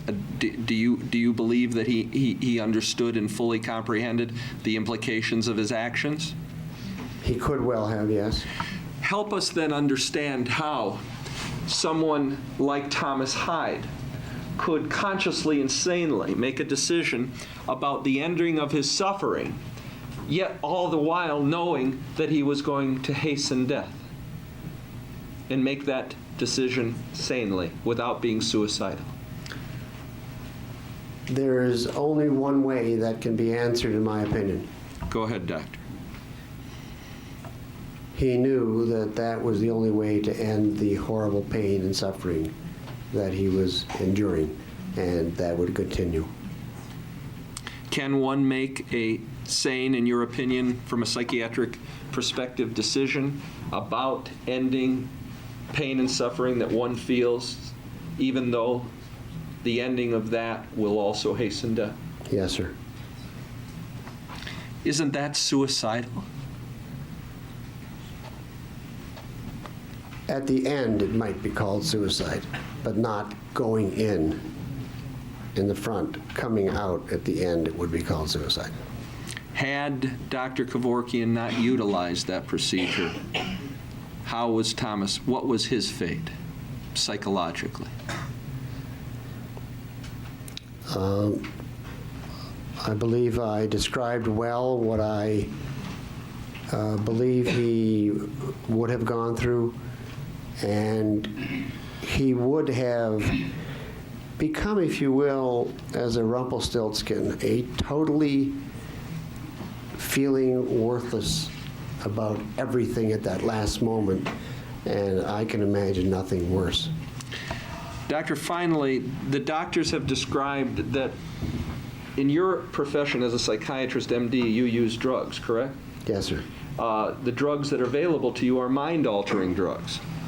Is that correct? In part, sir, yes. Assuming that other doctors before you have indicated that opiates, barbiturates, benzodiazepines would have the effect of suppressing the cardiorespiratory functions of Mr. Hyde and producing the same results as Dr. Kevorkian's procedure, is there anything, in your opinion, that other than Dr. Kevorkian's procedure that could have been utilized to avoid that horror that you describe at the end, and yet have the processes of choking to death take place? I know of none, sir. I have no further questions. Thank you. Kenny?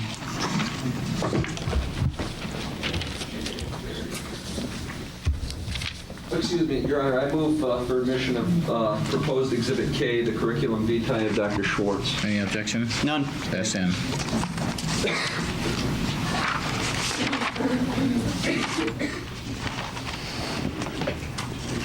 Dr. Schwartz, by the way, with regards to your evaluation and assessment that you've given us, did you talk to any family members or friends of Mr. Hyde? No, sir. Never. In terms of trying to get an insight into him, you did not talk to any of his relatives? I don't do that in my practice either, sir, if I have a good insight. Okay. So you looked at the medical records, you looked at the videotapes you've described for us? I stated I did, sir. Okay. Have you worked much with ALS patients?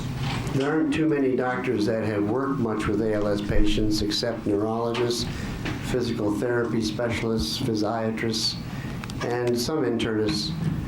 There are no psychiatrists that I'm aware of that have worked much with patients who have ALS or MS unless they are stationed in a center, such as a rehabilitation unit or an ALS center.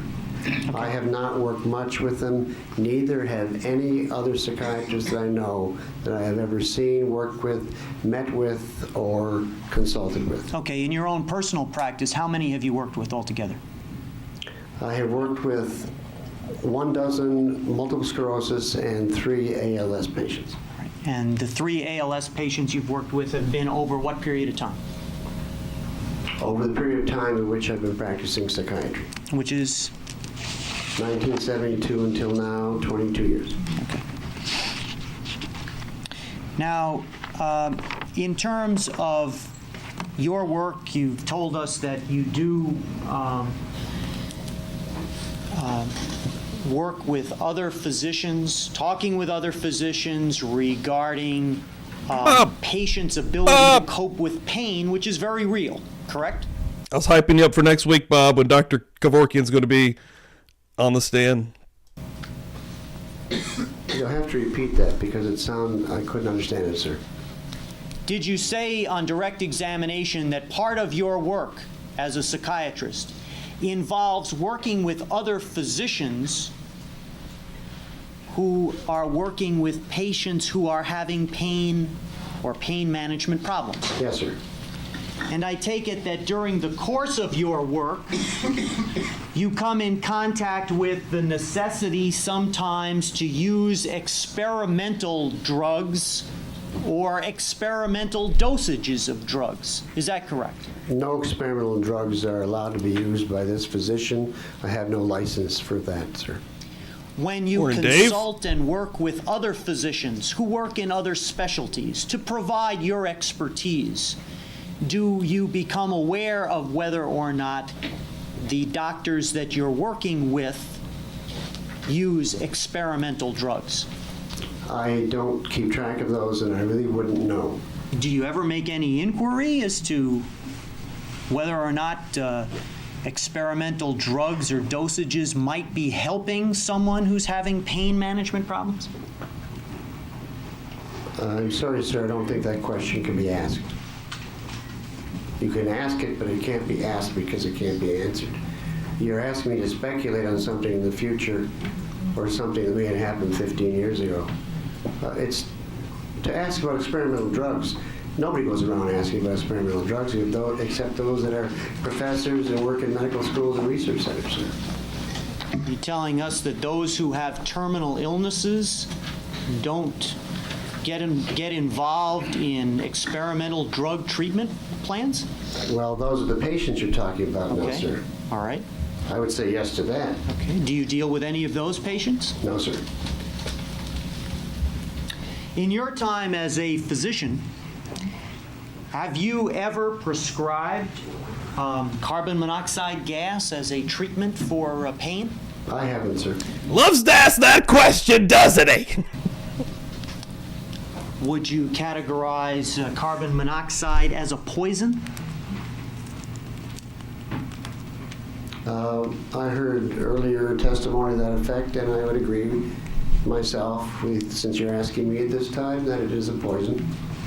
Do you view that the use of carbon monoxide gas has therapeutic value?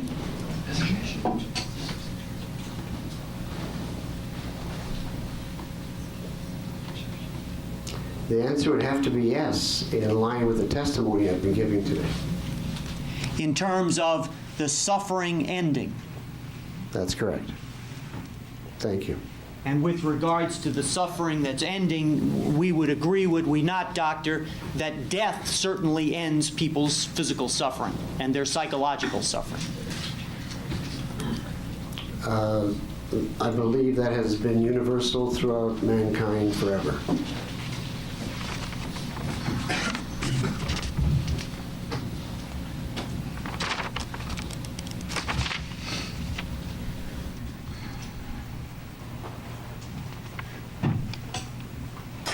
Have you Poke Mom? Poke Mom, winning that Murder Church van was the coolest fucking thing ever. Seriously, I was so happy. Like, anybody would have won it that's in this chat right now would have probably been really stoked about. But I fucking love that you got that shit, man. So positive. Your energy rules. You're always so cool in the chat, man. You're fucking just awesome. Like, I love your energy. Let's go, dude. You examined some documents or records that were made available to you, is that correct, Doctor? Yes, I didn't finish stating that it looks like these are parts of documents, yes. Okay. Let me show you what's been marked as People's Exhibit number 9. Yes, sir. And is that one of the records or one of the documents that was made available for you to examine and for you to draw certain conclusions from? Yes, it was. I wish to retract that. This was made available for me, but not the last 3 or 4 words you said, not to make an opinion on it. Did the document that I've handed to you, People's Exhibit Number 9, Yes. did that provide any information or any basis for you in reaching any of your opinions that you've shared with us in court today? In other words, do you rely on what's there at all in formulating any of your opinions that you've testified to? I don't think this helped or aided or bettered me in making my decision or my opinions. So this particular document, People's Exhibit Number 9, was of no value to you at all, sir?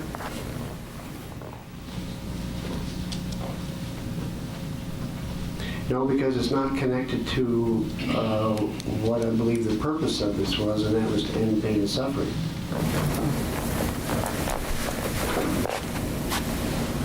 Now, Doctor, the form indicates in part here that Thomas Hyde stated, "I will end my life by breathing through a routine facial mask or plastic tent, a lethal mixture of carbon monoxide in nitrogen gas." I see Correct?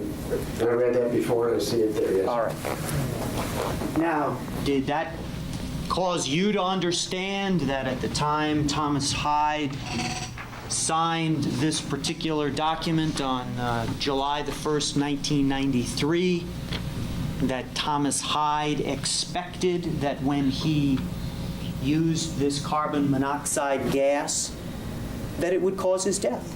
It certainly sounds like that. Well, do you have any reason to believe that it would be anything other than that? At this moment, I don't, sir, from the way you put it. I mean, this is pretty plain English, wouldn't you say?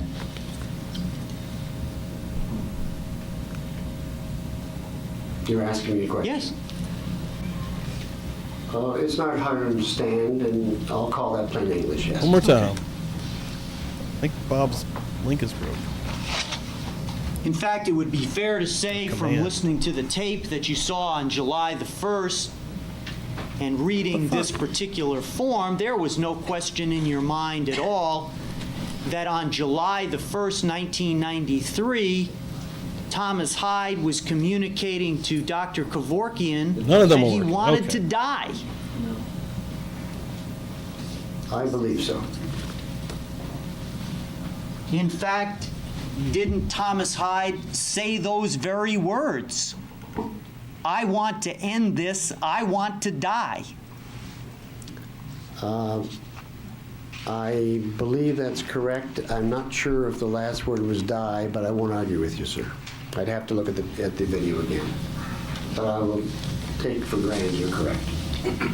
And I'm would giving it it a be break. I your think it's fucked up. conclusion, sir, It was based working. on Now seeing nobody's the working. tape and observing Thomas Hyde and his behavior on that tape and looking at all the other documents, that on July the 1st, 1993, Thomas Hyde expressed a very clear desire to have Dr. Kevorkian provide him with carbon monoxide gas so that he could breathe it in and die?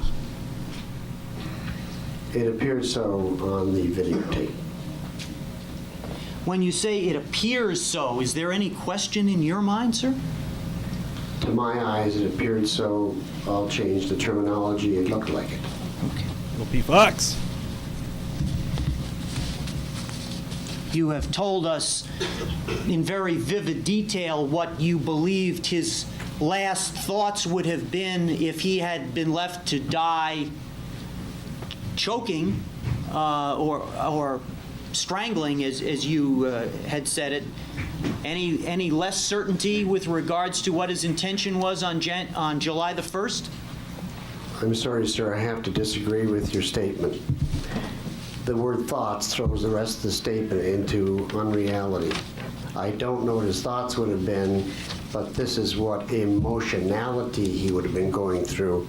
And emotions are not thoughts, and thoughts are not emotions. So if you could ask me that using the word emotions, I'd be glad to answer that.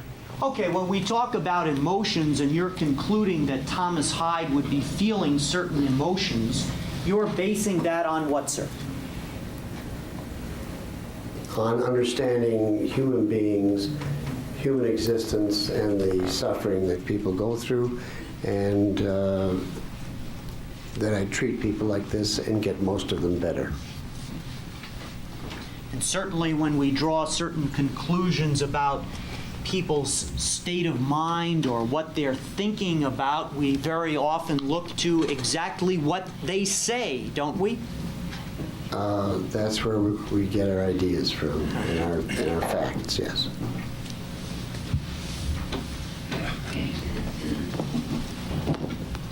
And when Thomas You know, Hyde later, says he Johnny. wants Have a to good die, you Sunday, expect dude. That's what he Thanks for meant, hanging right? out, man. You're awesome. Given his physical condition. I believed him on the videotape. Thank you. Nothing else. Yeah, just 2 questions following up on Mr. Kenny's statement. In this particular case, because of the hopeless nature of it, as we've all heard such vivid testimony of it, from a psychological standpoint, are a desire to end one's suffering, either by Dr. Kevorkian or Thomas Hyde, mutually exclusive with a desire to end life? I believe so. Describe it. I believe that even though Thomas Hyde, in this case, which we're here for, would have signed a paper to suicide, there's nobody that can prove or disprove, and being as what I am, and that is a psychiatrist who has studied the mind, human beings and human behavior of thousands of people, we don't know, none of us in this room know whether he would have wanted to die as the pain and suffering was over with. It may have been that, or it may have been that he wanted the pain and suffering over, and dying came as a result of the procedure which the prosecutor elicited. So to answer that the best way I can, I believe they're still separately, mutually exclusive of each other. If one occurs as the result of the other, is there anything in your mind which made it seem that it was unacceptable to Thomas Hyde, knowing that this was the only way to relieve his suffering, that it, I'm sorry. There's too much noise, I'm sorry. please. Is there anything in terms of your Gotta be careful the way examination you of the facts and asked it with this circumstances dude. and records in this case, knowing what Mr. Kenny asked you, that Thomas Hyde was cognizant of the way he would end his pain and suffering, it would result in a hastening of death, that was somehow unacceptable to him? Repeat your question so Was it I can answer unacceptable, correctly. knowing what Mr. Kenny asked you, that Mr. Hyde must have known that the method in which he was going to employ to end his pain and suffering would hasten death? Did you find any evidence that he found that unacceptable? Not at all. Why? What were the alternatives? Stopping it by him, by the man himself, by Thomas Hyde. In terms of the disease itself, what were the alternatives? None. Yeah, they talked about that for a long time, Jez. That Mr. Kenny asked you if you could ascertain Mr. Hyde's intent in signing that document. Do you recall that? Yes. Are you able to also ascertain Dr. Kevorkian's intent? Not at all. What was Dr. Kevorkian's intent? Objection. That calls for speculation, Your Honor. Can't testify. I can answer the first part if you'll allow me. No, hold on a minute. Second. I have to make a decision on that, Doctor, please. Thank you, okay? Mr. Fagerty, you want to respond to the objection? He opened the door. He asked him to testify about Thomas Hyde's intent. Now I'm asking him the same question with the same procedure about Dr. Kevorkian's intent, and yet Mr. Kenny objects. The foundation in general was laid for that based on his study of the records and his viewing of various, items and so forth. Can you lay that same foundation Sure. for us? Next question. Were you able to review, not solely from the perspective, thank you, Your Honor, of... You didn't hear me. No, I know. I'm asking you, can you do that? Yes, I'm going to do that right now. Before you respond, Doctor, let me hear what the questions are first. Go ahead, please. In terms of the review of the material that you've reviewed, including those documents from Mr. Kenny, and the counseling session of Thomas Hyde with Dr. Kevorkian, were you able to ascertain from what you could observe of Dr. Kevorkian his intentions in this regard? Objection. Okay. I will abstain that objection. I think that's beyond his competency, Mr. Frank. Go ahead, please. No, Sir? oh. You're still Okay. Sir. I abstain the objection. Maybe I should let you know exactly what I'm doing when I do that. That way we won't have any communication problem with that. So I'm sure Mr. Feiger have maybe another question for you. Mr. Feiger? No, that's fine. Thank you, Your Honor. Okay. Mr. Kenny? Yes, just a couple of questions. Just to clarify, Doctor.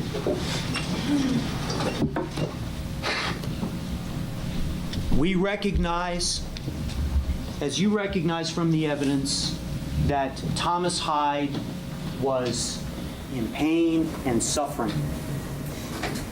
Based on your examination of the tape as well as the wording on People's Exhibit number 9, is it not fair to say that because of Thomas Hyde's feelings about what the illness had done to him and the pain it was causing him, that he wanted to die? In the way you put that, I would agree with you. Thank you. Mr. Feiger, other questions? Same question. Is it fair to conclude he wanted his suffering to end? Absolutely, yes.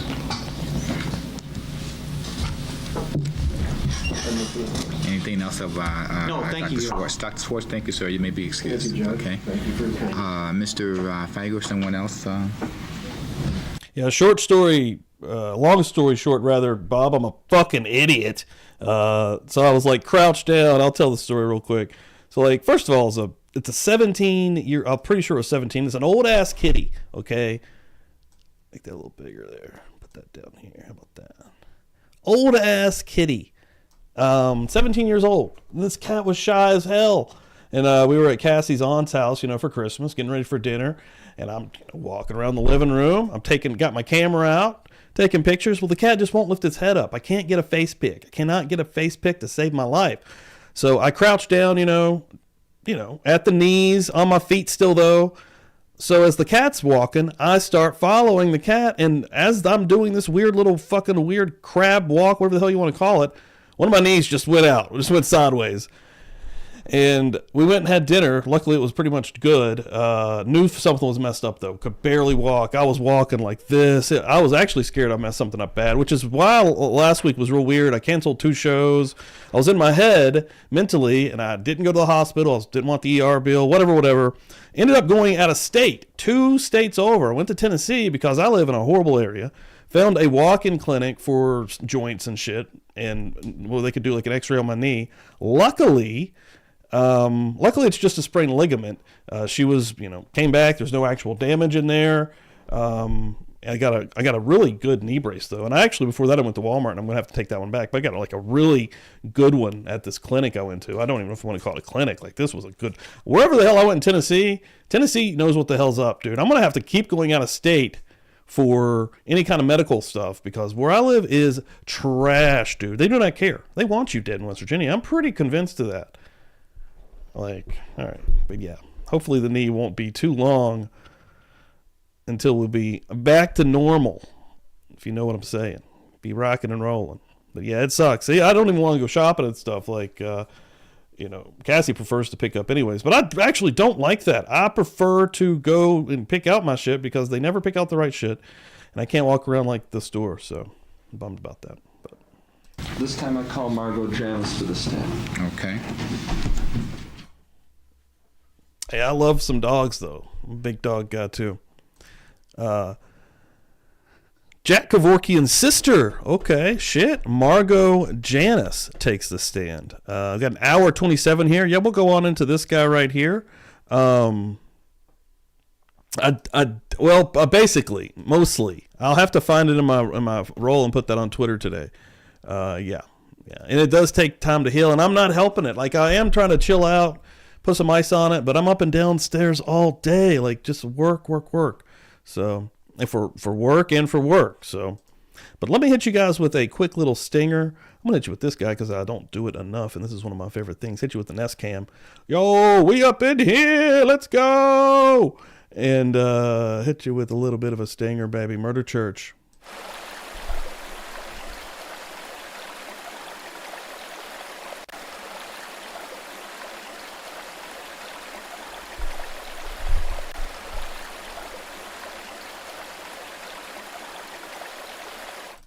I can't wait for whoever makes it to the end, because this will probably be the last part we do today. This is basically a film.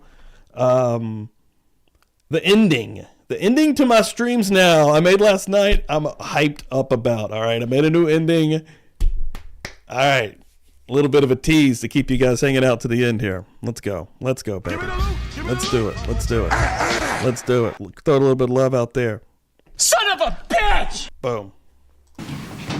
Would you please state your name for the court and jury? Yes, Margot Janice. Where do you reside? Jack Kevorkian's Troy. sister. And are you employed? No, I'm retired. From where? Chrysler Corporation. And how long have you been employed, or how long were you employed by the Chrysler Corporation? 8.5 years. Okay. What did you do at Chrysler? I was an executive. Hey, you know what was worth it was the trip to where we went to her family and the food. Oh my God, banging ass steaks. Oh my God, baked potato to die for. Like, yeah, the Christmas dinner they do is fuck. I'm a steak guy. I know that Jay would probably not be one. If this is on in his home right now, he's probably running away. He's like, what the fuck? Don't like that. No, don't like that whatsoever. No, man, big steak guy. Had some dank ass steaks. Yeah. Executive secretary. For who? He is no longer there. It was in the engineering department. Okay. Under Mr. Castang. The cat definitely could have cared less. A dog would have been like, oh God, Prior to that licking your time, were you face. employed? Yes. What did you do? Again, secretary. And where were you employed? I was employed for many years at an advertising agency in Bloomfield Hills. And then I moved to New York City, where my daughter could study music. I lived there for almost 9 years, and I was a secretary there. Okay. Are you related, Mrs. Janice, to Dr. Kevorkian? Yes. How are you related? I am proud to be his sister. Okay. And you indicated also you have a daughter? Yes. And what's her name? Ava Janice. Okay. Now, there has been testimony earlier today and other testimony that you are present at some of the counseling sessions Dr. Kevorkian has with patients. Is that correct? I have been present at every counseling session of every one of his patients. Okay. In the counseling session of Thomas Hyde, how were you involved in that session? I was the videographer. And what do you do?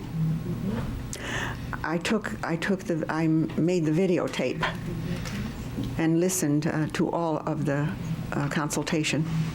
Now, in terms of patients who contact Dr. Kevorkian and ask him to... Got a new subscriber. Let's go. Hello. Thank you very much. Counsel with them. Are you involved in that procedure from the very beginning?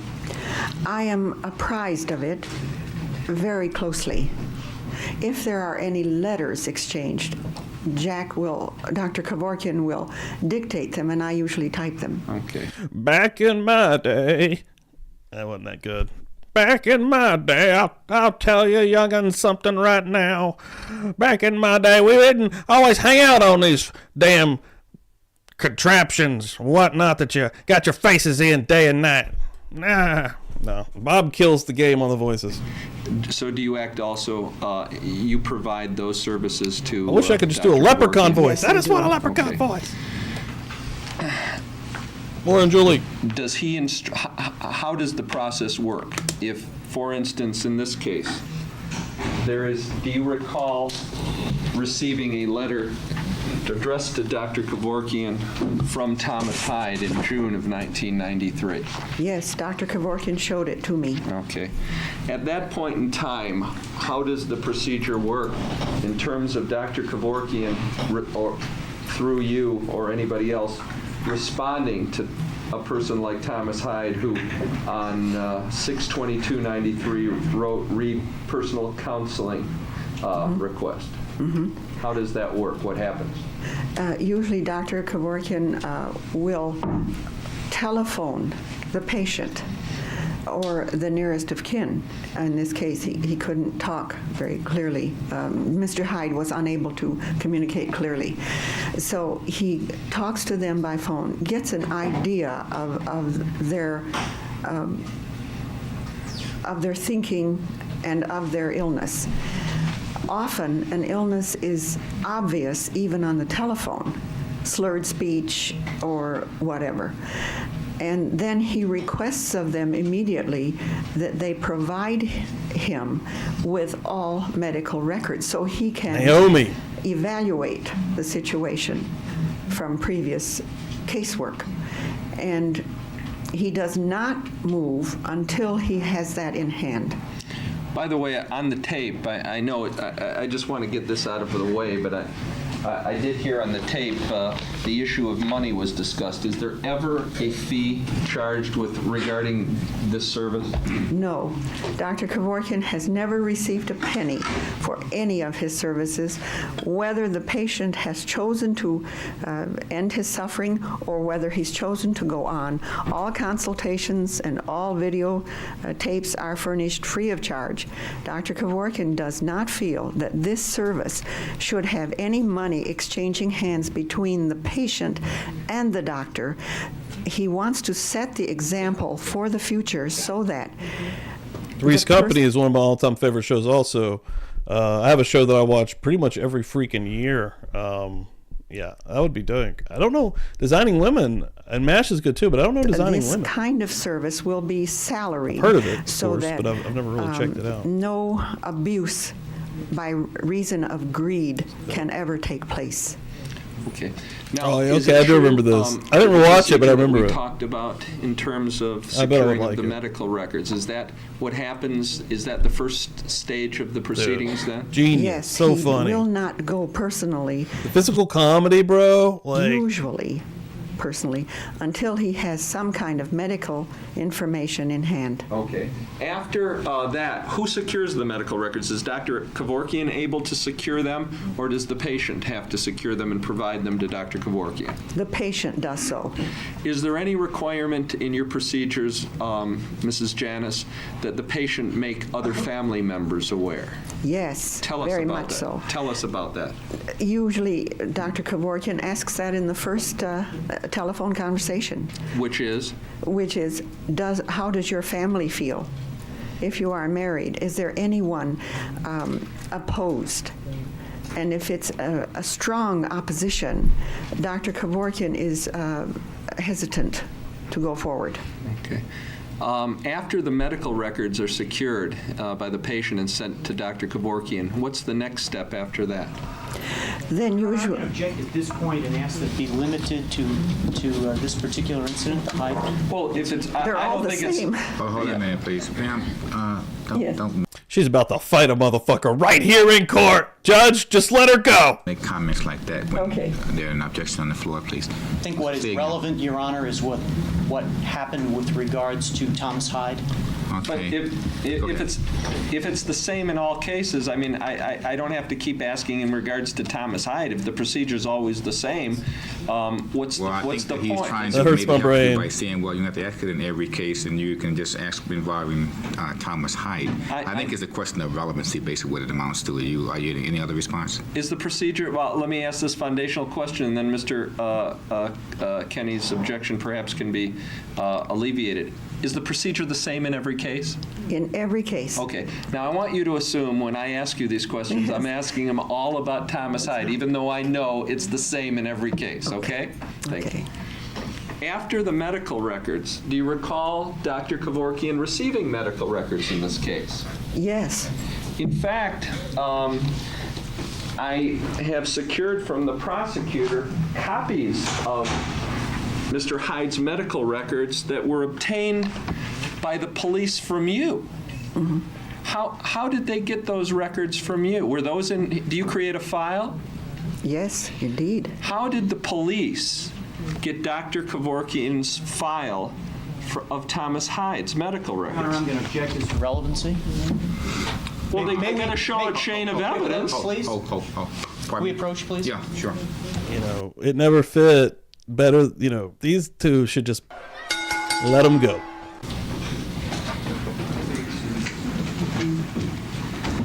He's like, I'll back him up. Question another way, Mrs. Janice. Did you have in your possession medical records from Thomas Hyde that had been secured pursuant to Dr. Kevorkian's initial request and procedure to get those records? Yes. Okay. After the medical records were secured, what happens next in terms of the procedure? Then Dr. Kevorkian discusses the case with Neil Nickel, who is a medical technician, and myself. Okay. Does he do anything else in terms of, did he do anything else here, for instance, in terms of contacting Thomas Hyde's doctors to confirm that... Objection to the leading nature of the questions, Your Honor. Your response to that objection, Mr. Feiger? Well, I didn't, leading suggests an answer. I asked, did he do anything else with Thomas Hyde medical records? And he says leading. What was leading about that? Another word in there that may have suggested that. But go ahead and phrase your question, and then we'll see if there's any concern. Go ahead. Let me ask another one. How, assuming Thomas Hyde's medical records indicate a diagnosis of fatal disease such as ALS, and they extensively document that, how does Dr. Kevorkian confirm that these aren't frauds or forgeries? Well, he tries to contact the very doctors who who sign their names to those documents, and usually those documents are on letterhead or formal forms from those entities, either the hospital or the clinic or the doctor's office. Okay. Assuming that you received these records, as the record so indicates, and after the initial contact with Dr. Kevorkian, the conversation and the securing of medical records, what happened next? Then after consulting with Neil Nickel and myself, he calls the patient and arranges a personal meeting. Okay. What's the purpose of having this meeting? It's several things. It's to document it. It's to substantiate the qualifications of this patient as being a candidate for Medicide.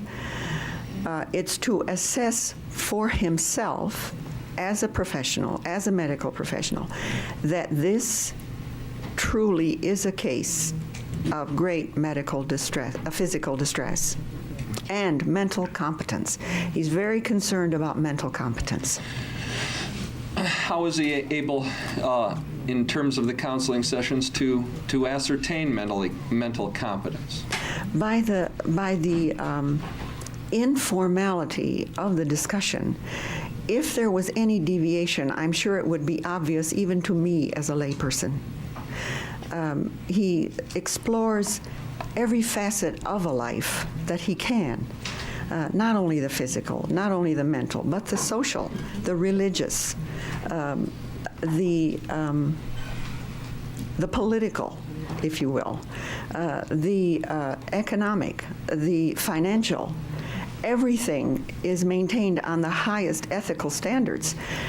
If indeed this does become a service, and I personally hope it does for myself. Your Honor, I'm going to object to the narrative at this particular time. Okay, Mr. Feiger. Yeah, just answer my question. All right.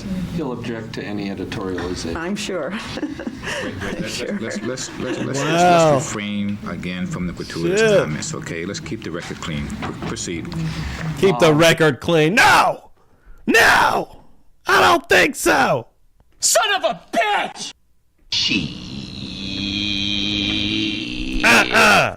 Respect my house. Huh? That's what the judge is saying, but she's like, nah.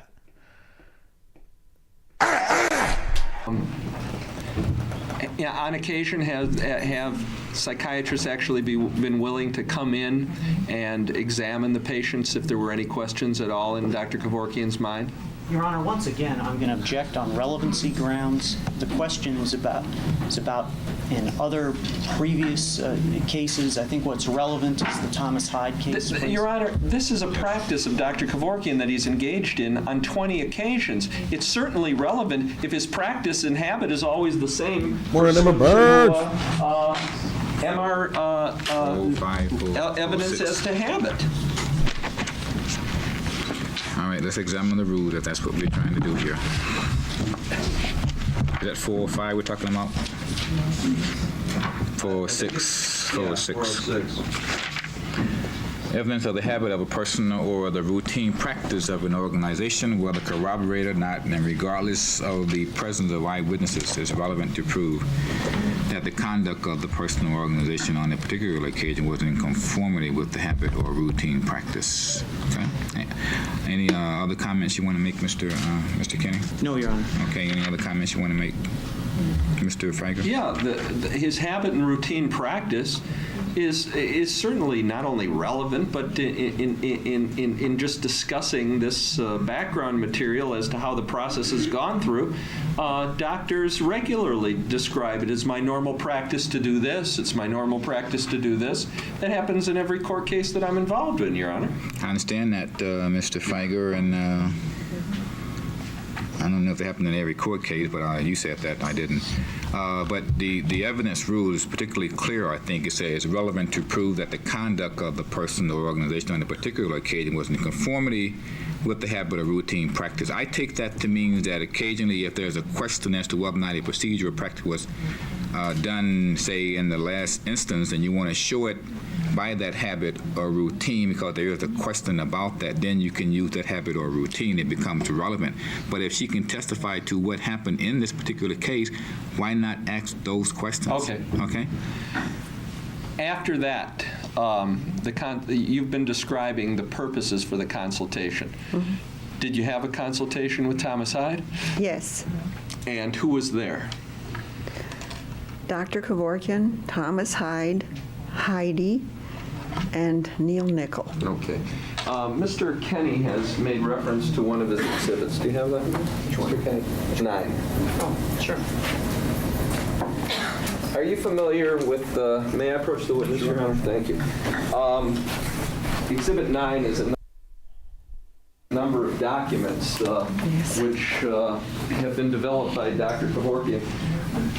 Do you know, my first question to you is, those documents, are they contained within any publication that Dr. Kevorkian wrote concerning the proposed practice of meticide? Yes, these and the entire procedure in great detail are documented in the volumes 13 and 14, 1992 and 1993 of the American Journal of Forensic Psychiatry. Okay. And to your knowledge, is that a juried medical treatise like Dr. Klawan's testified about Yes. like the New England Journal of Medicine and things like that? Absolutely. Thank you. What are the purpose of these documents, if you know? It's to document the entire procedure, the She's like, you know patient's damn sure desire, what a document is. and the completion of that desire, the fulfillment of that desire. To your knowledge, is it the desire of Dr. Kevorkian in any of the cases in which he's been involved, including this case, to cause the death of the patient? I'm going to object, Your Let's Honor. go. It calls for, there's no foundation for that. It could call for a hearsay response. I think that we don't have an I'm adequate not calling for a hearsay response. I'm calling for a... Let's get the complete objection on the record, and then I give you a chance to respond. Please go ahead. Your Honor, I think there's an improper foundation for this answer, or rather for the question. This witness is being asked to give an answer as to a reason why Dr. Kevorkian may have for doing something or not doing something, and I think that it calls for quite possibly a hearsay response. I'm not calling for a hearsay response. I'm calling for knowledge of state of mind. And I don't know, I think he just says the words foundation, but this witness has been testifying beyond dispute about her knowledge of the practices and procedures of Dr. Kevorkian, and she's been involved with it intimately. She certainly is familiar with his state of mind and his desires and practices relative thereto. Final response. But, Your Honor, with regards to practices and procedures, that's quite different from knowing what may be someone's intent, which may very well call for speculation, or B, call for a hearsay response because of what someone may have said their intent is. I think it goes more to weight than admissibility. She has testified to some degree about what procedure that they have used and how they have used them and so forth. I think that she can testify to what their general purpose is or intent, in doing that, and the jury has to weigh it in terms of how they want to look at that. Please go ahead. What is your general desire, your purpose and intent? Are you familiar with what Dr. Kevorkian's purpose and intent is in engaging in this practice? Absolutely. And what is that?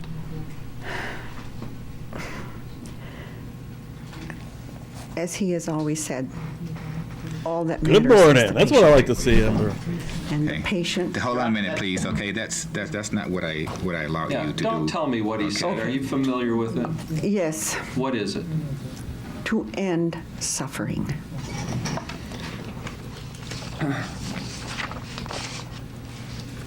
You were present when these documents were signed? Yes.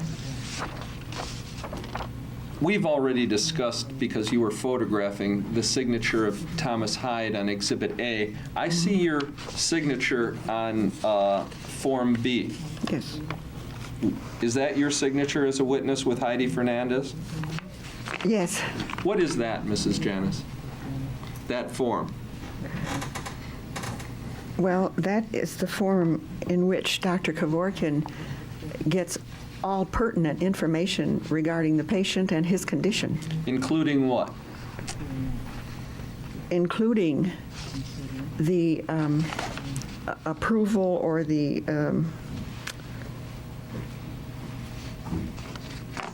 knowledge that the family members have regarding this condition. And what does Form B indicate here? I see it indicates the patient's doctor. Who is that? Daniel Newman, And the diagnosis? What is that? ALS, The patient's religion? agnostic. And the religious advisor requested? He was very adamant, none. Now, we saw all this documented in the tape. Why do you, in your practice, also document it in the form of a written record? Well, for one thing, the videotape was meant to be strictly confidential and not for public knowledge. And Why? not for public viewing. Why? Because it's a patient-doctor relationship, and that was not, and that was promised to the family. Okay.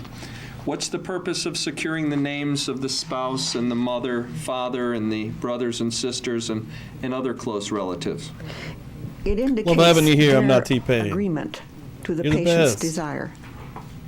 Now, there's a question on this Form Amazing. B. Have you discussed your wishes with any of the persons listed? And it's answered affirmatively. Why would Dr. Kevorkian be interested in that? Well, that documents and indicates to Dr. Kevorkian that there is no family dispute in regard to this desire on the part of the patient. And next, it asks the patient to list the family members who he or she has discussed this matter with. Is that correct? Yes. Next, it asks, do you have any family or financial problems? Why do you ask that? Because after the procedure is done, Dr. Kevorkian does not invite any disputes of any kind to crop up. He wants all of that cleared up before any service is provided. to the patient. Mr. Nickel described, and I think others have described, encouraging the patient to go to the very end. Yes. What's that all about? Dr. Kevorkian constantly does that. And many of his consultations have been such that the patient has gone on to live and in some cases die naturally. Bling, bling, ching, ching, who's doing it? Dollar, dollar, dollar, dollar. Thank you very much. Appreciate that. Hold on. Well, I'm glad that those are working. Those are fucking sweet. I still need to take the one guy off the screen. I meant to do that time. Still throwing them all out here, though, baby. I was just plugging it there in the chat. But you want to know Friday, Feral Friday, this Feral Friday, you want to be on Kick, okay? The app is a little fucky, okay? It's a little finicky. I have to admit that. This last Friday, we had a little bit of an issue. It came back, but go to the App Store, whether that's on the iPhone, whether that's on Android. If you put in the K-I-C-K, Kick, you should be able to find, I think it's a green K, maybe it says Kick. Download that. You're going to want that. Then type in Publicly Buzzed. We go live on there quite often. We're watching Twin Peaks. Yeah, please get on there. We have a lot of fun on Kick. We can do a lot of stuff that we can do on YouTube. Again, Defense Diaries, Bob Motta, going to be hanging out this Friday night with me and Dan. Hopefully someone else will be joining us also. I just got to wait to see if we can come through. But hopefully it's going to be a banger episode. Of course it's going to be a banger episode already with Bob. It's going to be fucking dank as hell. But I'm excited. I haven't seen Swingers in a long time, but I know that Bob was saying it's one of his favorite movies. Freaking stoked. So that's going to be good. I'm going to put the link. So, most people are on their phones, I get it, but it would probably be better to use, if you can, a computer, a desktop for Kick. But it works. It's fine on the app. It's in the betas. That's probably why we can do as much as we can. It's in beta still. But yes, please get on Kick. Do it. We have a lot of fun on there. A lot of people, everyone that has come over there, rave reviews. Again, hiccups happen here or there, but this Friday is going to get you there is what I'm thinking. So hold on real quick. Let me put it up on the screen. I think that was Say No to Globalism coming through. $9.99. It's time to pass. It's that time, excuse me, passing the plate and the bowl. That's what I want to hear. I'm going to have to go in the smoke here in a minute myself. And she has one that I like to play just for her sometimes. This is gun country. This is gun country, baby. Thank you, Say No to Globalism. Absolutely amazing. I love you so much. But yeah, please get on. Oh, shit. Dollar, dollar, ching, ching, bling, bling. Let's do it. Hell yeah. And get them beers out in the chats whenever people do give out the loot. Let's go. Let me catch up here real quick in the chat. Getting a little bit out of control here. Hold on 1 second. And it's Donald. That's right. I got some other ones that I think will only come through on Kick that I'm excited also. I was working all day yesterday.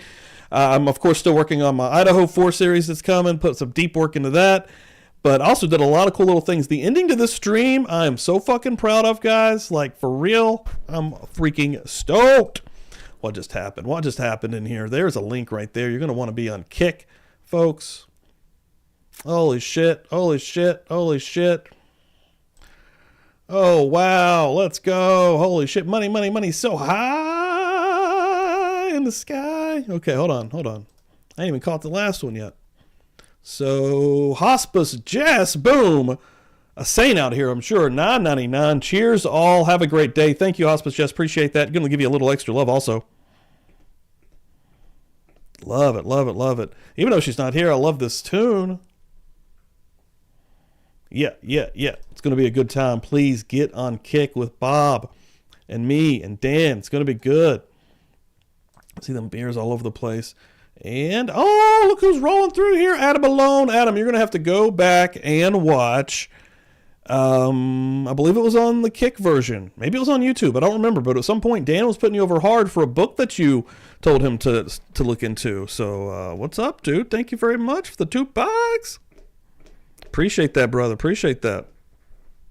I ain't even been using the one I made a new guy, huh? Teddy Biasi style. Let's go. Holy shit. One more. Fuck. We ain't even done yet.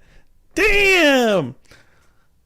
Love you all. Passing the plate, but not the germs. Let's go. I can even sing to that one. Shit, let's go. Boom, $4.99. Austin. Rain's in the house. Love you all. Passing the plate, but not the germs once again. Hold up. Hold up. Hold up. That's right. That's right. Just chilling. Just chilling here on Publicly Buzzed. Appreciate it, guys. Seriously, you guys make this so fun. You make it worth it. Again, we cover a lot of serious stuff here, and I think that you have to kind of take a step back a lot of times. Is that all the way out? So, yeah. Again, you guys make this... Again, it's been said in the chat multiple times. Everybody in here, you feel comfortable coming to a place like this where you can discuss something as serious and crazy as end-of-life circumstances, such as we're discussing in the Dr. Kevorkian trial.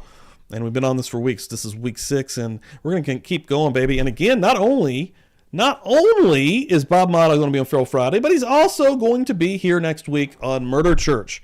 And I think that's when we will go into this lady's brother, Dr. K himself. Yes, thank you so much. All right, keep her moving, baby. Let's go. Just chilling. That is one of my favorites. Just chilling, brother man. You mean everybody who comes and sees and counsels with Dr. Kevorkian and for whom he writes these documents up and he takes videos with you doesn't end up dying? They do not. Some are still living. How does Dr. Kevorkian encourage that? It's not only his encouragement by words, but many have said it's because... I'm going to object to what others may have said, Your Honor. I think that gets into hearsay. Yeah. No, I've heard it myself. Ma'am, please. Okay, hold on a minute, please. Okay. Your Honor, I think maybe I'm going to let her make the rulings on these, okay? I'll leave.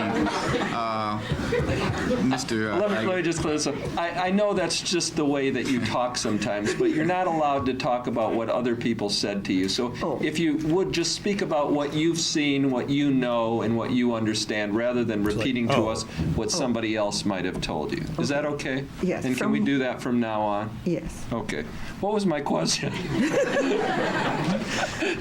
To answer. Do you remember my question? Yes. What was my question? From what I have personally seen, the fact that Dr. Kevorkian has counseled these people, the fact that he is there gives them a sense of relief, a sense of control, and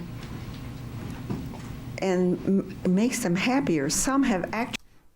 I love that. Hell yes. Let's go, baby. Hold on. What is going on again? Let me come into the chat. I believe that was Bob himself coming through. Holy shit, it is Defense Diaries coming through with the... Wait, wrong one. $9.99. Let's go. I'm in love with a stripper. Yeah, get that stripper beat going in there. Party this morning in Murder Church. Wow, Bob, thank you, sir. Appreciate that, man. That's awesome. Truly joked with us when we left the premises, because now I can live knowing that I have a controlling end if I wish. Have you come to understand how just his presence, that would actually be perfect, Caitlin. Holy shit. Their own destiny. I think Jay's got that one too. Someone to go on and even die naturally from the disease from which they suffer. Have you come to an understanding of that? Yes. Tell us about how. I'm going to object to that, Your Honor. There's no foundation that this witness can testify as to what is in other people's minds as to why they may feel comfortable or uncomfortable. She's testified that she's been involved with these people. She has a unique experience nobody else in the world has.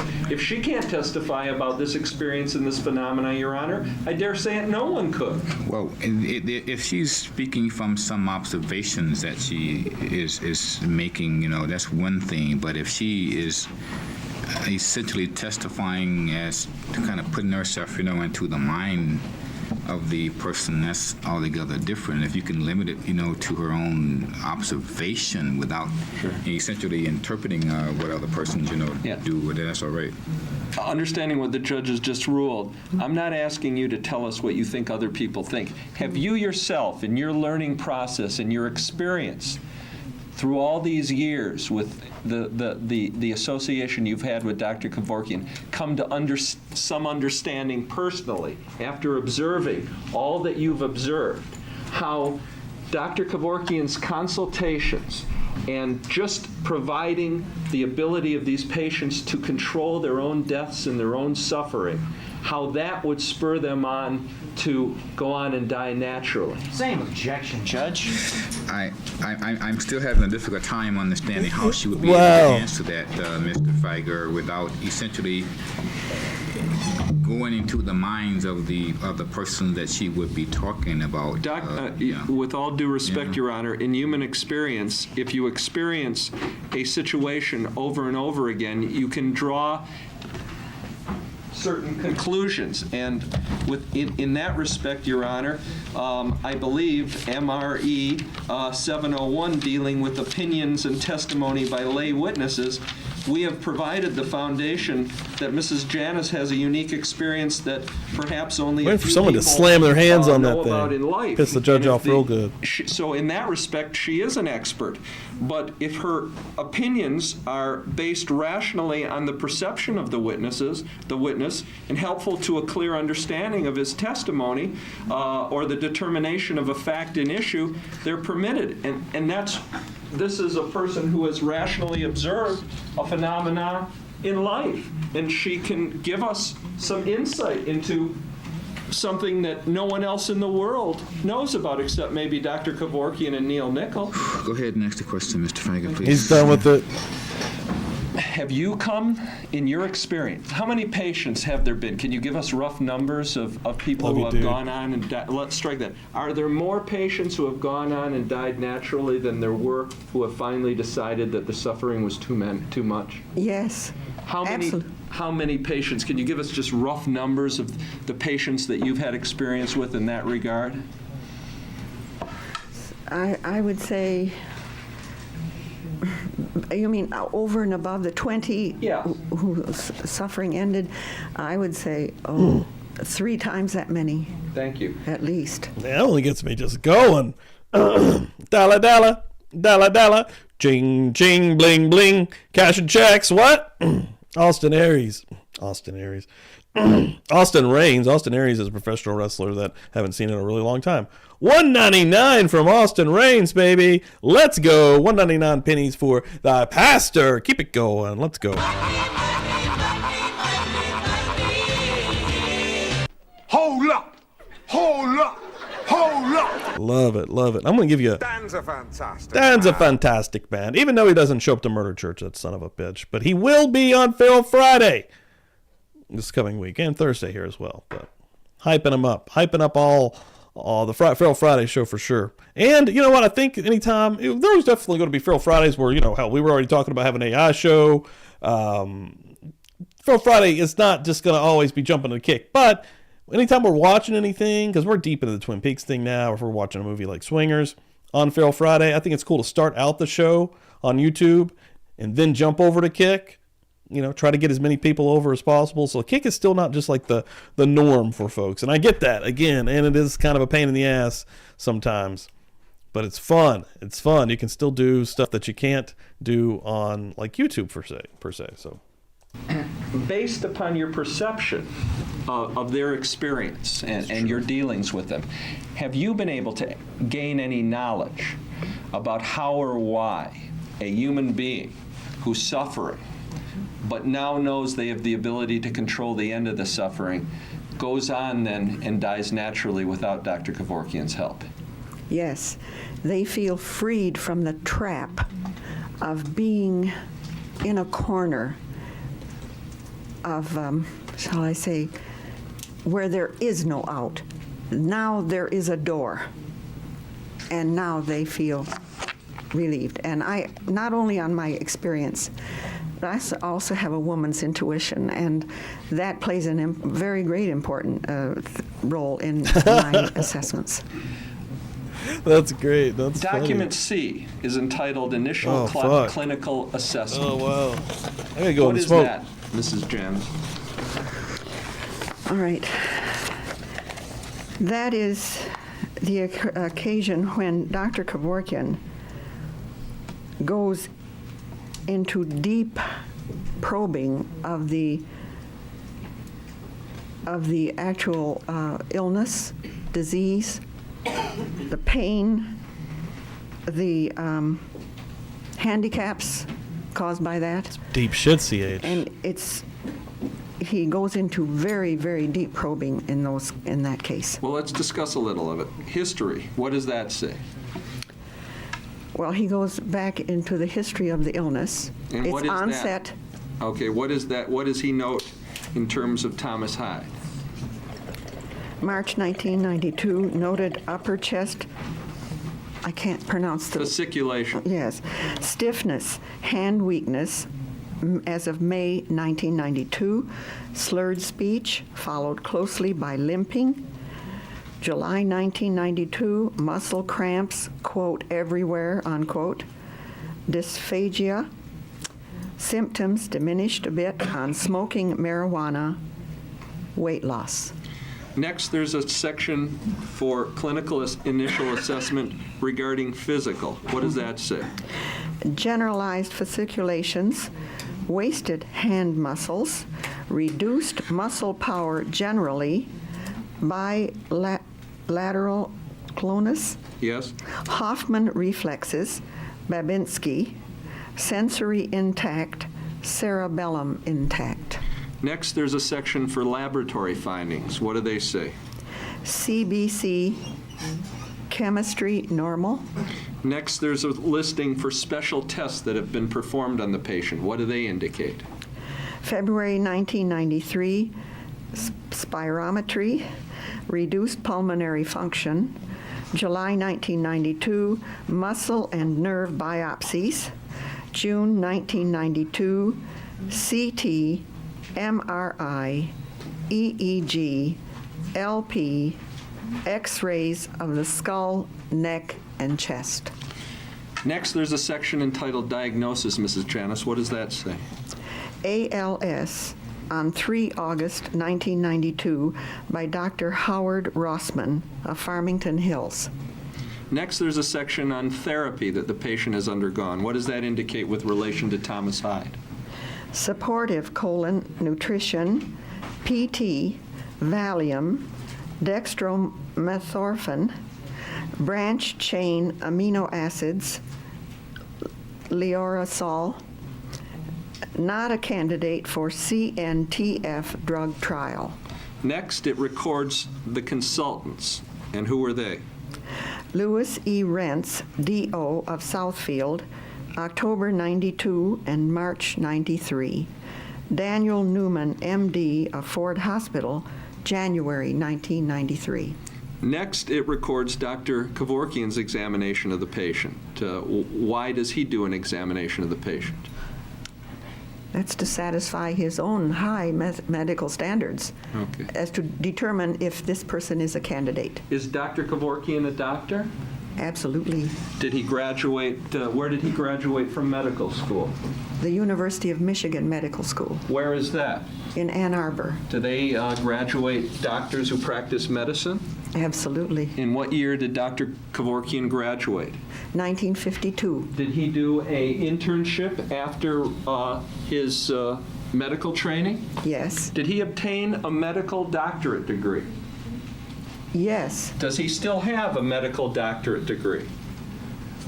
Yes. Did he lose it somewhere in the mail? No. Okay. He is and forever will be a doctor. Did he do a residency after his internship? Yes. Where? At Detroit Receiving Hospital.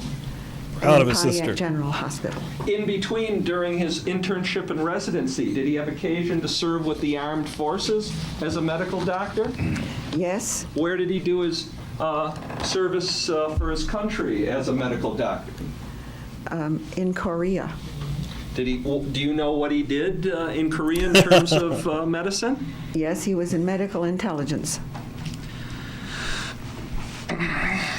Do you have knowledge of whether when he went to medical school and graduated and during his residency and did his internship and served as a medical officer in Korea with the United States Army, that he learned how to practice medicine? Of course, he knows, certainly. There's a section for history. What does that say? As recorded above. There's a section for physical examination by Dr. Kevorkian. What does that say?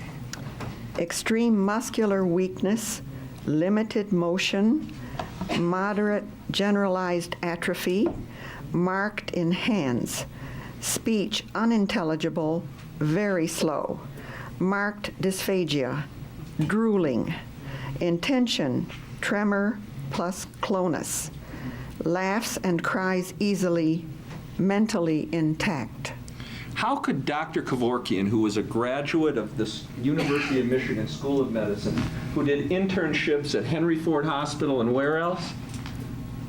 At Residency. Where did he do his residency? Detroit Receiving and Pontiac General. Who did his residencies at Detroit Receiving and Pontiac General, who served as a medical officer in the United States Army during the Korean War. How could he possibly determine that Thomas Hyde was mentally intact?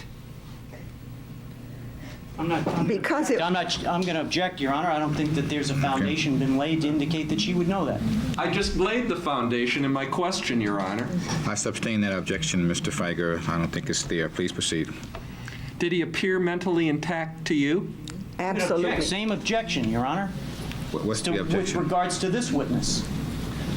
I will overrule that. You may ask that. Thank you. Did he appear mentally intact to you? Boom. There's one. Oh, yeah. Shannon L. gifting out a membership. Who grabbed that? Damn, Love versus Money. Let's go. Love versus Money 68. Getting one of those bad boys from Shannon L. That's what I like to see. Hell yeah. Hell yeah. A little biggie for you. A little biggie for the trouble. Huh? Yeah, that's what I like to see. And Love versus Money 68, that's a new name. Hopefully, if you're digging the content, hopefully you're subbed up, first of all. But this membership, go and check out some of the videos that I've been dropping. There's our first ever anything that we ever did from January 2021 when we first started Publicly Buzzed. We did this thing called The Curse of Bigfoot. Go check that out. There's 3 episodes, and a 4th one is coming this week for members only. Thanks again, Shannon L. Let's go. Absolutely. Did he appear the way he appeared on this tape that you took? Yes. Did he appear that he knew what he was doing? Yes. Did he appear to be in great suffering? Very. How so? Extreme. Tell us. When I can tell you only that when I first saw him, I dashed for my handbag to get my Kleenex because it was suffering that even I could not bear to see. I got the Kleenex because I began to cry. There's a section entitled Additional, if any. What does that mean, if you know? More of his thoughts as a medical Love it, Shannon. professional. Thank you, seriously. And what does that say, Mrs. Janice? Patient adamantly refuses hospice care or religious counseling of any kind. No evidence of morbid or extraordinary depression. All right. The next form is entitled Form D, First Joint Consultation. It's dated the same date as this tape. Mm-hmm. What's the purpose of that document?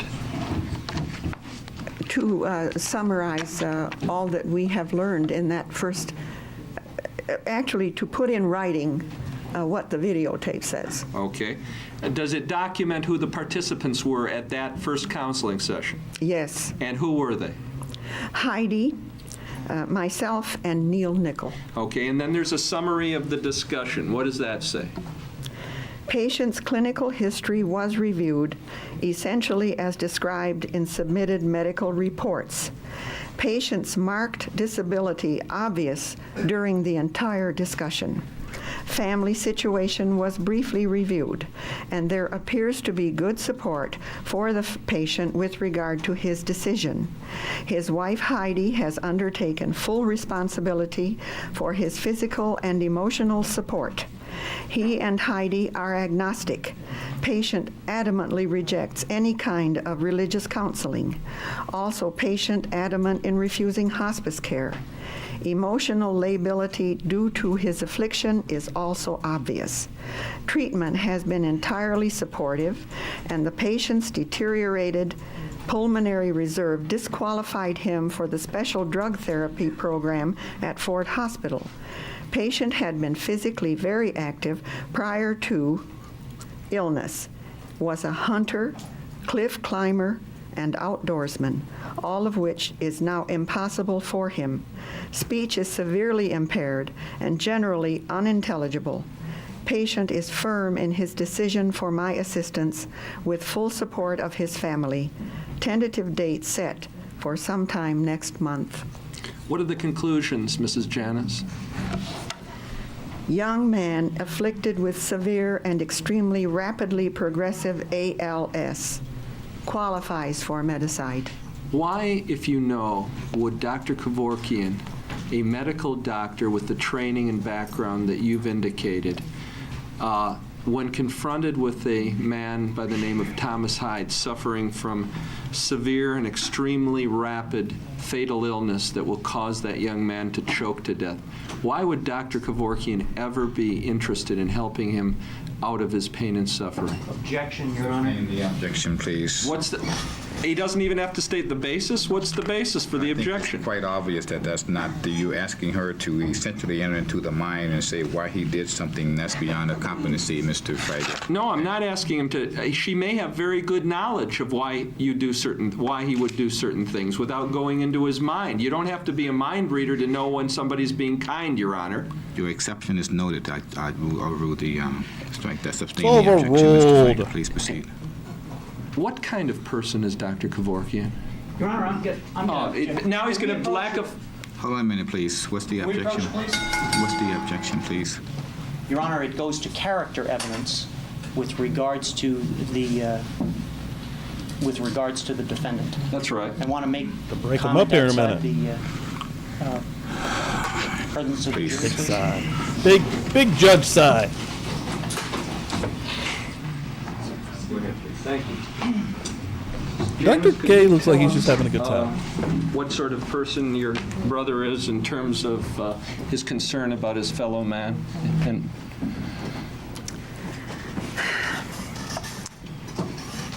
Dr. Kevorkian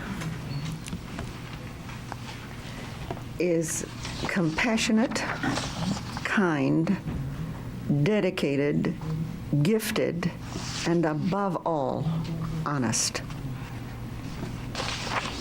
Your Honor, at this point, I have a long way to go. We're at the 4:30 hour. What else could you possibly ask? Okay. May I feel like the court's indulgent? I feel like I've been fairly expeditious in my presentation. Yeah, I haven't asked for any delays. I was just trying to imagine what else there might be. Okay, that's wise. We'll stop here and continue tomorrow morning, same time.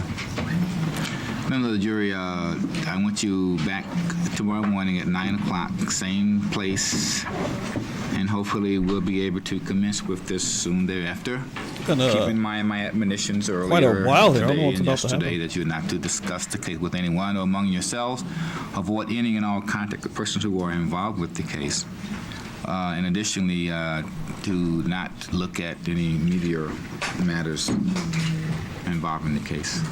Have a good evening. See what happens. What's about to happen? I'm not sure. Be seated, please. Thank you. The lawyers will note that the jurors are present. Oh, it's a new day. She got a new fit on, son. Oh, okay. We're just gonna finish her testimony in the same clip, but nice. Keep rocking and rolling, baby.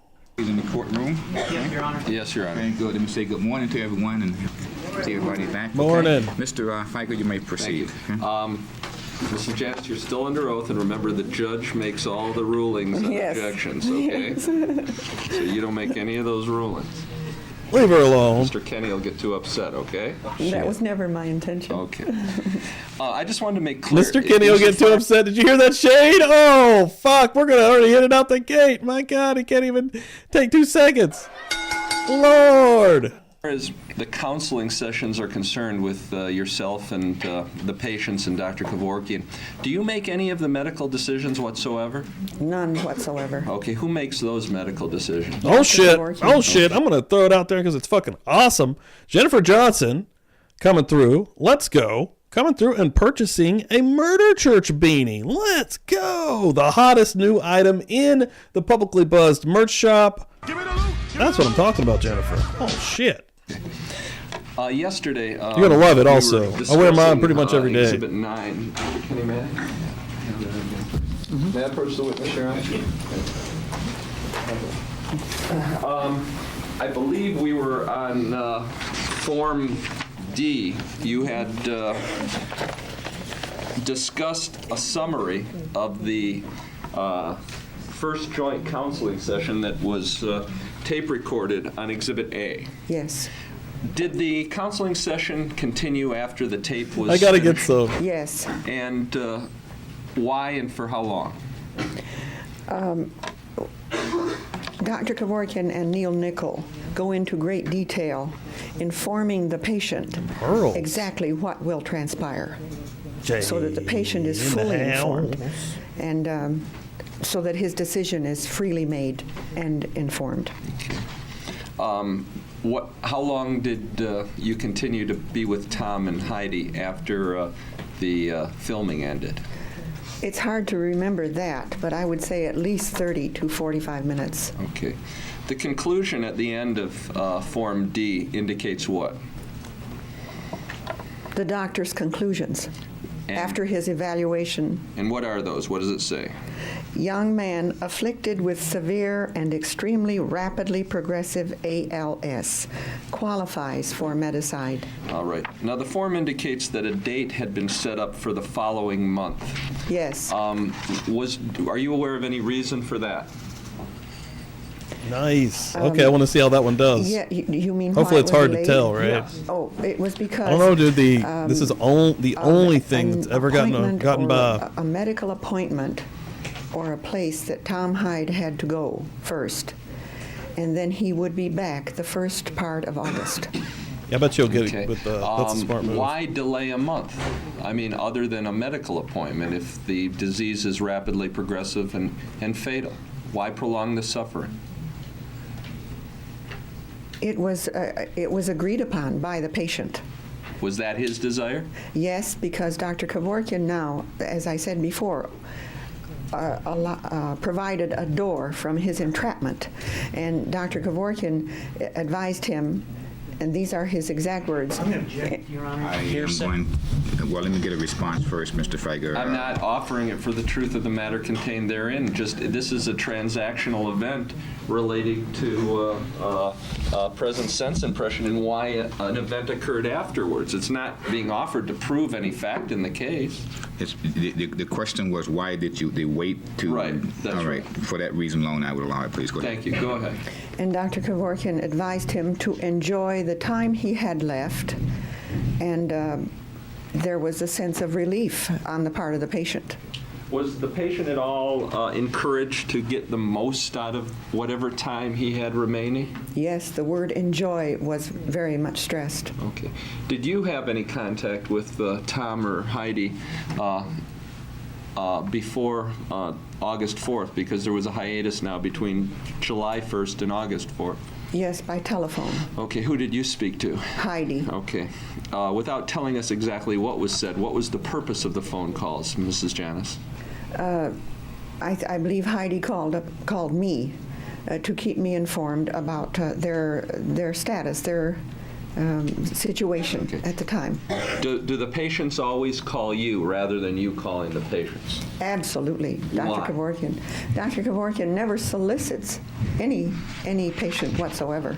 It is strictly up to the patient. Has the total control. Okay. Have there strike that. How was the date of August 4th finally arrived upon? At first, the date that was decided upon was August 15th, but it was moved up at the request of Heidi and Thomas Hyde. Okay. Did you see Heidi or Tom on the morning of August 4th? Yes, I did. How did you happen to see them? I arrived simultaneously with Neil Nickel. When he was driving in, I was driving in at the same time. Okay. He indicated yesterday that he arrived approximately 6:25 or thereabouts. What's your recollection of the events? Approximately that time. Okay. Why did you go there with him? It was agreed that I was to remain with Heidi. Why? To give her comfort. Did she request that? I think it was Dr. Kevorkian's idea. Did Heidi agree to that? Yes, indeed. Have you ever done that before? Yes. Okay. What did you observe in Tom let's start with Tom. What did you observe at that time when you arrived at their house at 6:25? If I were to say one word, it would be serenity. What do you mean? He was totally calm and serene. Was he waiting for you? Yes. Did he indicate it? Did he display any doubts or in any way reticence about his decision about ending his suffering? Not one bit. He was extremely resolute. How about Heidi? She was supportive. She didn't want to lose her husband, but she didn't want to see him suffer anymore. Did they have an opportunity to spend some time together that you could observe before Tom left? Very, very little, actually. They had done, according to her, much talking during the night. Now it was just hugging and the soft and tearful goodbyes. Did you have any understanding yourself as to where Tom's suffering would end in terms of what was going to happen next? Yes, Your Honor, that would call for hearsay. No. No. Hold on a minute, please. Okay. No, you've got, see again, Margot, you have to let the judge rule, okay? I give you a She's like, chance to "No." respond to that. Why wouldn't it be, Mr. Feiger? Have hearsay. You can make an objection. That it was hearsay. Unless she has personal knowledge and was there, it calls for hearsay. Mr. Feiger. Let me lay a foundation. All right. Did you have personal knowledge of what the plan was between you and Dr. Kevorkian and Tom as to where it was going to take place? Well, that's the same objection, Judge. To say If we're personal going to lay a knowledge. foundation, it has to be like, the circumstances in which, she was able to learn that, I think, basically. So it can just be a bit more detail. Prior to going to Tom's place with meeting Neil, had arrangements been made between you and Dr. Kevorkian and Neil as to what everybody was supposed to do? Yes, as I said before, we always consult. Is this the regular procedure that you do in terms of finally helping a patient? Do you get together and make plans as to what each person's responsibility is? Yes, nothing is left to loose ends. Okay. And had you made a plan as to what everybody's responsibility was and what was going to be happening before you went there? Very precisely. Okay, now I know you don't. Even though something might happen differently, you know what the plan was supposed to be, right? Absolutely. Okay. What was the plan? Objection. Calls for hearsay, Judge. Your Honor, it's a verbal discussion. As to what the plan was, that has to be a verbal exchange, an out-of-court statement by other parties as to what verbally was supposed to happen. For the truth of the matter asserted, Judge, that's clearly what he's trying to get at, and that's clearly hearsay. If two or three people are who technically may be even part of a conspiracy in a sense, and I use that in a broad sense, are discussing something, and they are essentially adopting what's being said. I think that's an exception, and I would allow it simply for that reason. So you may ask that, please. Thank you very much. What was the plan? Excuse me, Your Honor, if I may, with regards to that matter, could I have just Right? a second? Go ahead. Good God.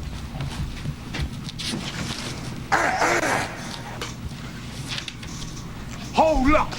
Hold up! Hold up! That particular provision, Your Honor, under 801, once again, calls for it to be a party opponent, not the side proposing that particular admission. I'm sorry, I don't understand what you're saying, Mr. Kennedy. You're not even making sense! 801 D Fuck. 2E is the one that refers to co-conspirator statements. Well, Your Honor, I think you used that broadly, and I think you weren't referring, there's no co-conspiracy or charged or anything like that, but you were referring to 8033, a statement of the declarant's then existing state of mind, such as intent or plan. That is an exception to the hearsay rule. Wait, hold on a minute, please. I don't agree that that is limited under 801 the way you say it is, Mr. Kenny. What I'm hearing here is a shared scheme, I guess you might say, or some desire that's expressed between 2 or 3 people. She's there. She is a part of that plan and so forth. So we're simply allowing what her understanding of what that particular plan was, okay? So please proceed. Thank you. What's your understanding of what the plan was, Mrs. Janice? That because of the blatant unprofessionalism of the Royal Oak authorities. Hold on a minute, please. Okay, let's stop editorializing it. Answer the question, please, okay? What was the plan? What was the plan? Damn! Shit! The medicide would take place in Oakland County. Right back. And that Dr. Kevorkian would then drive the patient to Wayne County, Okay. specifically Belle Isle. Why didn't Dr. Kevorkian pick up Tom rather than Neil? That was just part of the plan in order to facilitate the medicide. Okay. How did Tom leave the apartment? In his wheelchair. Okay. And How did his wheelchair work? I think it's mechanical. Did he need help being wheeled out? Not wheeled out, because the back door is at ground level. Not the front door, but the back door is at ground level, so he could leave on his own. And he rounded the sidewalk curve and to the waiting car, and then was assisted by Neil Nickel. Okay. Were you there? Yes. Was Heidi there? Yes. Okay. Were you there at the car when Yes. Tom was helped into Neil's car? Yes. Okay. Did anything happen right there? Any goodbyes said or anything like that? Indeed, yes. Then what happened next that you observed? We saw them off, and then Heidi and I returned to the apartment. Okay. What's the next thing that happened? The next thing that happened, and I wish I could remember the time exactly, but it was so emotional I cannot. Dr. Kevorkian called to say that the medicide was complete, and Heidi broke down in tears. Okay. Did you know why she was? Yes. Why? He was no longer alive. Thomas Hyde was no longer alive. And she was carrying the baby, but since she broke down, I took the baby from her. And she went into the bedroom and cried loudly. What happened next? Did you offer her any comfort? Indeed. I offered all the comfort I could. She soon calmed down. She was in control and came out again and took the baby. And then her sister was coming to help. She had phoned her sister that this had been done and now I need you. And her sister was then on her way, and just before the sister arrived, she said I could leave, which I did. Did she express to you any doubts or concerns about second guessing, I guess would be a better question, about what Tom had carried out in his desires to control his destiny? None at all. Just her grief at losing him. Okay. Thank you very much. I have no further questions.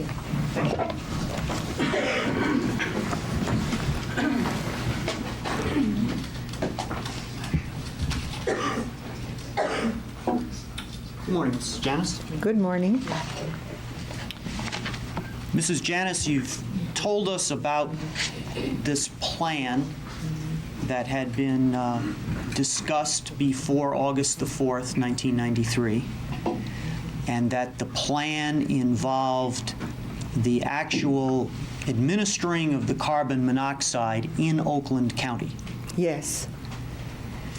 Could you tell us, please, when was that decision made in relation to August the 4th? I can't tell you a time frame. We had lost everything. Many meetings, but I can't tell the exact time that it was made. It was certainly prior to August 4th, and we had discussed it on several occasions. And when you say we, are you talking about yourself, your brother, and Neil Nickel? Yes. Was there anyone else who was party to that discussion? For example, was Heidi Fernandez part of that discussion? No, not at the meetings. Was Thomas Hyde part of that discussion? No. Was there any discussion with Thomas Hyde or Heidi Fernandez about where this administration of the carbon monoxide was going to take place? Dr. Kevorkian handled that with them. Were you present for that? No. Where did that discussion take place, if you know? I do not know. Do you know when it took place? No. It's in that same time frame. Sometime between the 1st of July and the 4th of August? Yes. Mrs. Janis, can you tell us, please, the morning of August the 4th, was it your understanding, did you believe that that Thomas Hyde was going to be taken to Royal Oak for the carbon monoxide to be given to him? Yes. Now, specifically, the decision was made that it was going to occur in Oakland County. Yes. Is that right? Yes. And what was Sunday the best. reason that you wanted it to take place in Oakland County as opposed to Ann Arbor or Toledo or anywhere? Toledo's in a different state. Okay. So it would have to be somewhere in Michigan, for one thing. And why would it have to be somewhere in Michigan? Because we are residents of Michigan. Ohio is not our jurisdiction. And well, excuse me, Mrs. Janis, why was jurisdiction of any concern? Because our experience had been that the authorities in Oakland County had been blatantly unprofessional. But given the fact that they were blatantly unprofessional, as I understand what you're telling this jury, a decision was made that... it was a different day. They stopped and went to a different day that was going so long. Yeah. They're like, we need to take a break. She comes back, completely different outfit. They're like, the fuck? Despite the fact that you viewed the Oakland County people as being unprofessional, a decision was made to do it in Oakland County. Is that correct? Yes. The sentiment or the feeling was that the people in Wayne County, specifically the Detroit Police Department and the Wayne County Prosecutor's Office, had been a lot more understanding and had treated your brother more professionally. Is that correct? Indeed, yes.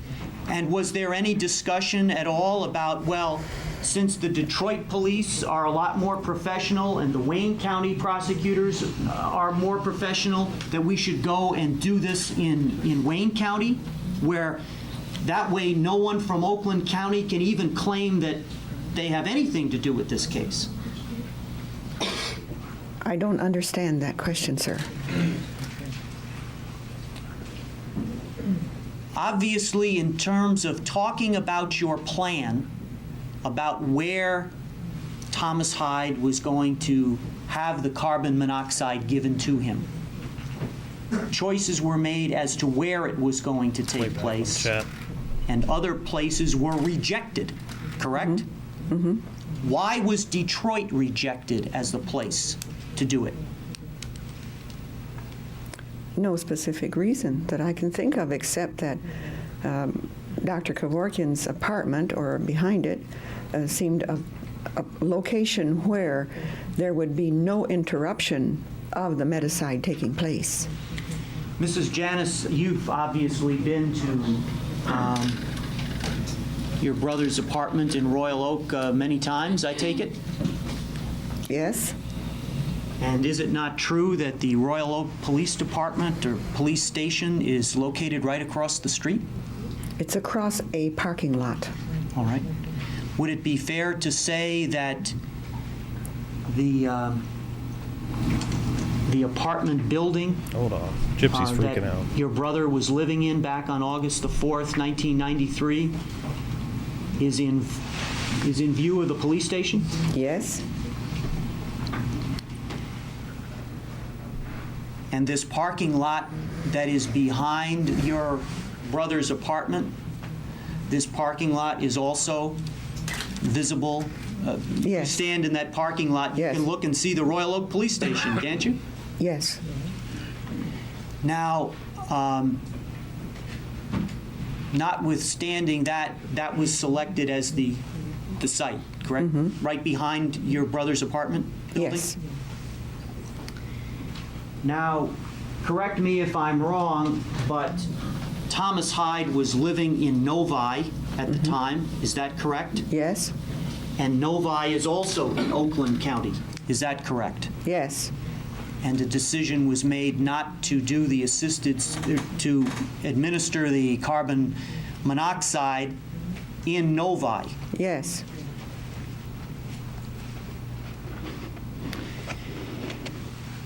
At the time that you and Neil Nickel and your brother were talking about this plan for Thomas Hyde, can you tell us, please, was there any discussion at all about making any announcement of any kind once Thomas Hyde had died? By an announcement, I mean a public announcement. No, the only announcement ever was that Dr. Kevorkian always went by the law and reported the medicide immediately. He always has. And in terms of your plan in advance of August 4th, was there any discussion at all about Dr. Kevorkian making any kind of public statement, like to the media, No. after Thomas Hyde had died? No, he usually rejects that personally. In this particular case, he did choose to make a statement. Is that correct? Only if he was advised to. And in this particular case, I believe you have seen the video Yes. of that took place on August the 5th, the Yes. day after, correct? Yes. In terms of your viewing that tape, did you conclude based on seeing the tape? Objection. What would be the relevance of any conclusions that she could have possibly drawn of seeing a news story or seeing a tape here in court a year later? Now, I didn't hear the full question. What if the question is, well, I'm going to anticipate the question. Well, go ahead. Let me hear the full question first, and then I get the objection. After hearing the announcement at the August 5th press conference, did you believe that the plan that you had been talking about before August the 4th, 1993, had somehow been altered in terms of what took place on August the 4th? What's the Okay, let me relevance hear to that. that? There's no relevance to that. Well, I What's think the that it difference? certainly has something to do, a question to do with credibility and whether or not the plan was as she said the plan was. So that can be weighted in terms of credibility about that statement. Okay, I'll rule that objection. Please proceed. Thank you. Well, if you're talking about sequence, it isn't in sequence because he mentions Prosecutor O'Hare first, and that was the last thing that happened. And that was, so everything isn't in sequence, but he's told the facts and the events as they happened. Okay. So when you heard the news report, you certainly didn't conclude that the plan had changed and that the death had occurred on Belle Isle? Okay.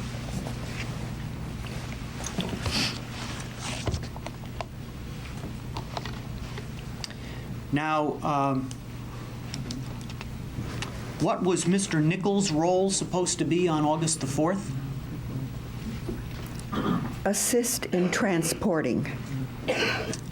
Just to see, Dr. Kevorkian's van is old, and in order for it to make the trip to Belle Isle, Mr. Nickel followed in order to see that the transporting of Mr. Hyde went without flaw. And was Belle Isle a site that had been discussed before August the 4th? Absolutely, yes. And why was Belle Isle selected as the place to report the offense? Because it's a very beautiful isle, yes. A very pretty scene and a very nice place. At that hour of the day, probably not too traveled by people, whereas Detroit streets would be traveled highly.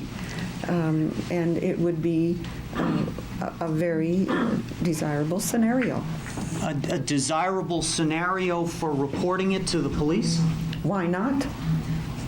Well, isn't it true, Mrs. Janis, Gypsy that is not happy. Before August the 4th, 1993, your brother had contact with the Detroit Police Department? Isn't that true? I believe so, yes.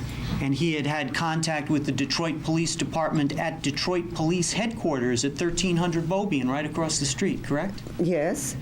And in terms of, that was in connection with one of the other individuals who had taken the carbon monoxide gas. Is that correct? Yes. And would it be fair to say that as of August the 4th, 1993, you certainly knew where what department or what part of the police department would investigate this particular matter? Of course. And you knew, did you not, that it was not the harbor master out on Belle Isle? I don't know that I knew that. All I knew is there was a precinct on Belle Isle.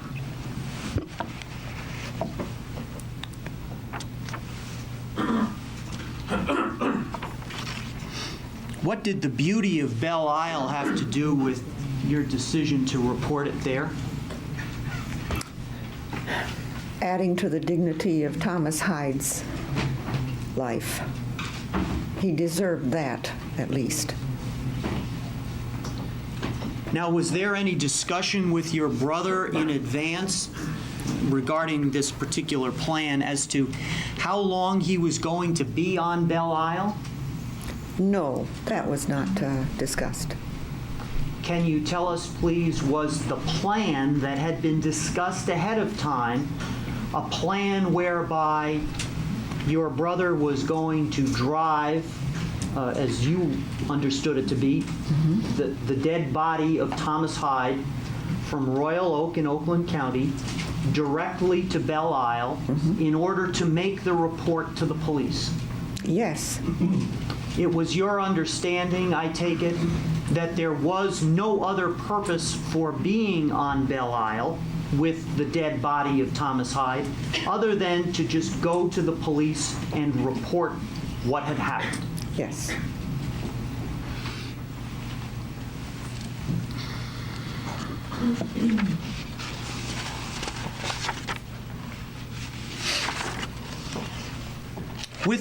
Do you have the exhibit number 9, Yes. Mrs. Janis, in your hand right now? Just so that we can be clear, with regards to Section A, the top portion. I'll wait till you get that. Do you have that? There are 1, 2, 3, 4, 5, 6, 7 lines or portions thereof that are blacked out on this particular form. Is that correct? Yes. And those portions were blacked out, I take it, at the time of July 1st when Thomas Hyde was read this particular form and signed it. Is that correct? No. Those were blacked out when unlawfully Dr. Kevorkian's license to obtain substances was removed. And he was no longer able to do that. And so to comply with that, although it was illegal, he did cross out these lines immediately. That was not done just for Thomas Hyde. Okay. Perhaps you misunderstood my question. At the time that Thomas Hyde was read the form that's on People's Exhibit number 9, yes, were the lines, had they already been drawn on here, blacking out certain other typewritten words? Okay. Yes. Okay. And when you say the reason for that, of course, was that as of July the 1st, 1993, your brother, Dr. Kevorkian, had his license to practice medicine in the state of Michigan suspended. Is that correct? I said his license to obtain substances. He is also licensed for that, and that was removed. I understand that, but my question I to you... didn't mention the license to practice medicine. I know, but in response to that particular question, as of July the 1st, 1993. Your Honor, I think this is an area, because on redirect, I'm going to go into Mrs. Janice, what the illegal activities of the state of Michigan did relative to Dr. Kevorkian's license, because he's opening up the door. And if he wants to ask Mrs. Janice questions about her knowledge of Dr. Kevorkian's license, I'll be glad to ask her a bunch of questions too. And he's going to stand up and say it's irrelevant. Well, I would say it is already. Thank you. Okay, as to your asking those kinds of questions, but you may ask that question. Go ahead. Mrs. Janice, isn't it correct that as of July the 1st, 1993... Your Honor, just a second. Objection. She's already said these lines were blacked out. Now, he's asking a question for no other purpose than to interject into these proceedings another proceeding. Why they were blacked out is irrelevant to this case. She said they were blacked out. Later, Bob. Thanks for hanging out, brother. Never read it. Now he goes on and says, and isn't the reason Go Bears. you did this and Go Bears. that you did this? And he's purposefully interjecting those. Now, when I stand up, I want to interject them too. Why does he get to do them and I don't? It's a matter of what's relevant at the time, Mr. Feiger, and what I rule is to be relevant, I guess, based on what I'm hearing. But she'd already said something about the license regarding one phase of this. He's asking about another part of the license. I'm just going to let him ask that, okay? If you got something of concern later, ask it, and then we'll see where we are. Please proceed. Yeah. Mrs. like Janice, isn't it true that as of the date of July 1st, 1993, the date of the meeting with Heidi Fernandez and Thomas Hyde in Philadelphia, your brother, Dr. Kevorkian, has license to practice medicine in the state of Michigan was suspended? But as I said, he is always and will be always a doctor. I He understand. got his degree from the University of Michigan, not from Your the Honor, state Your Honor. Miss commission. Janice, please. Miss Janice, okay? I've already ruled on the relevance, Mr. Feiger. I'm not going to have you constantly getting up on something I already ruled on, okay? I think I've shown you a lot of courtesy, when you've done this before, but I'm not going to stand for this, very long. Go ahead and answer the question, please, okay? The answer can be yes or no, okay? Miss Janice? Yes, it was done so illegally.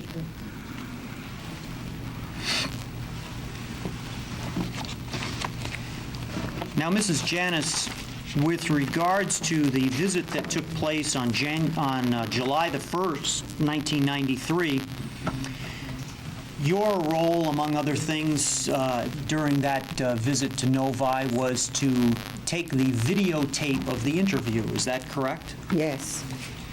And I believe yesterday you indicated that there was never any intention that this tape would ever be shown That's to correct. anyone. Is that correct? It is Dr. Kevorkian's intention not to make it public.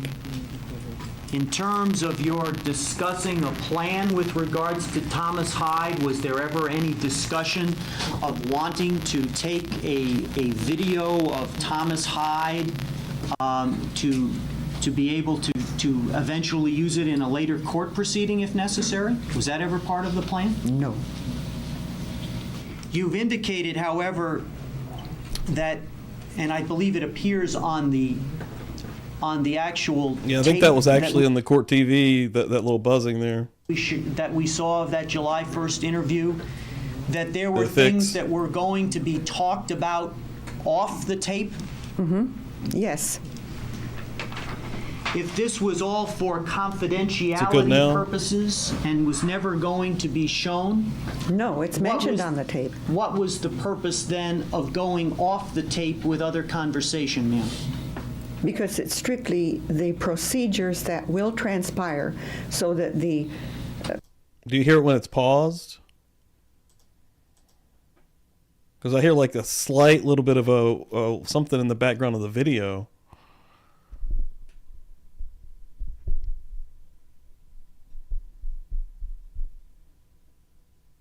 Okay. patient is well aware of every step of the way. But to do that on a tape could go on and on indefinitely. And we do that with every patient. And how long was this entire visit, ma'am?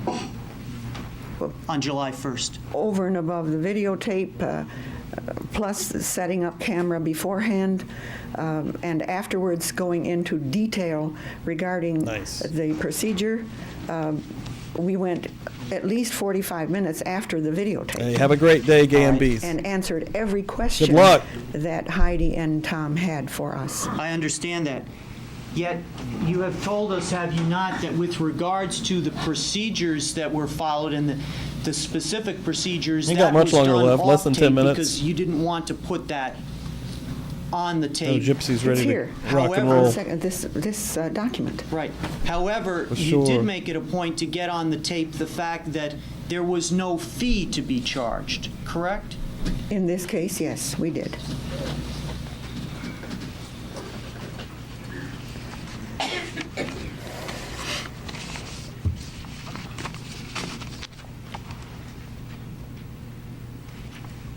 Mrs. Janice, would I be correct in understanding that the tape that you used to do the filming was the standard type of videotape that we'd use in a regular camcorder, or that we put in our Yes, indeed. VCR at home? Yes.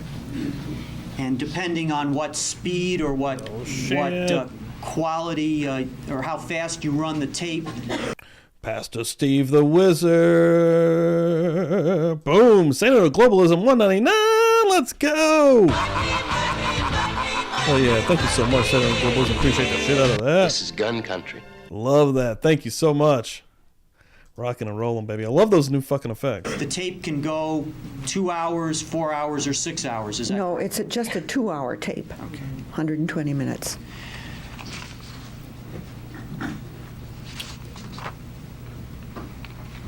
How long had you been at the house on July 1st when your brother began the inquiry regarding the hospital records of Thomas Hyde? You mean on July 1st? Yes, ma'am. He had already had the records on Thomas Hyde, the medical records. Okay. And we reviewed them on the videotape for documentation. Okay. My question for you is, how long had you been at the apartment before you began that portion of the proceedings? Perhaps half an hour. And Shit, was new that subscriber. Oh, man. Welcome in here. Welcome, welcome. That's what I like to see. Welcome to the party, pal. Hell yeah. first part of the review? Awesome. The first part of the The review? first part of the interview or consultation? Yes, he immediately goes into the medical history of the patient. And according to the records that you have in your hand right now, it indicates that that was at 8 o'clock, correct? Yes. That's when he began? Yes. He asks the time immediately before the camera rolls. All right. And according to the records, he began the review of the hospital records with Thomas Hyde at 8 o'clock? Yes. And the entire interview was, the end time with regards to this consultation was 8:50, some 50 minutes Yes. later. Is that correct? That's correct. Okay. Yes.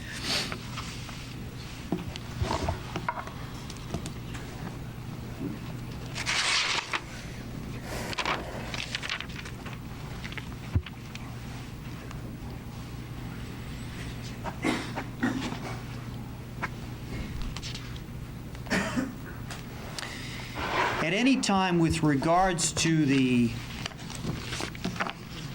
interview or contacts that you had with Heidi Fernandez and Thomas Hyde, did you ever discuss Patricia, let's any go. issue regarding secrecy? And specifically making sure that the police didn't know about what was going on?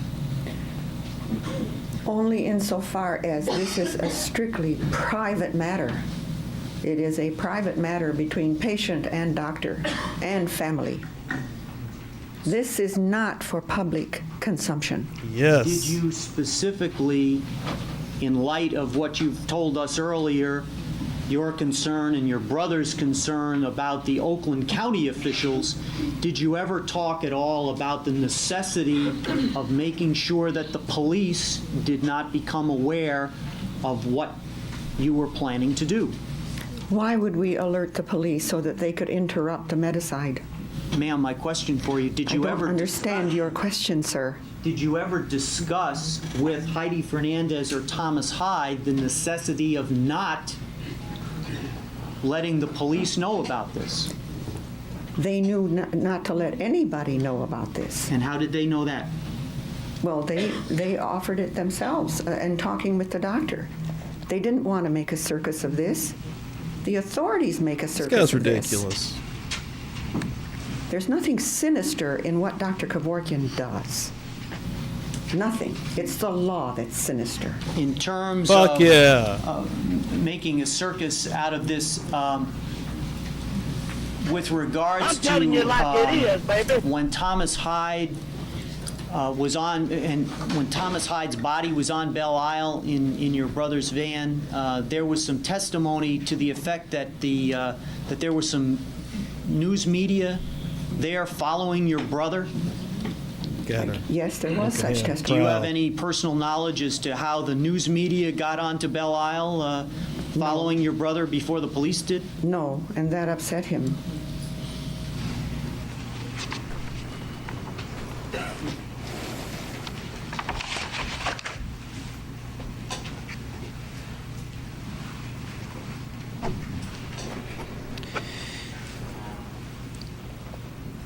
Mrs. Janis, with regards to these other meticides that you had referred to, there were others involving carbon monoxide Yes. gas, is that correct? Yes.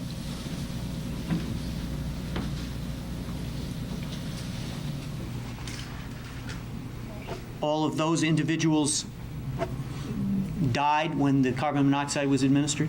They ended their suffering, sir. Okay. And they are deceased? They are no longer here.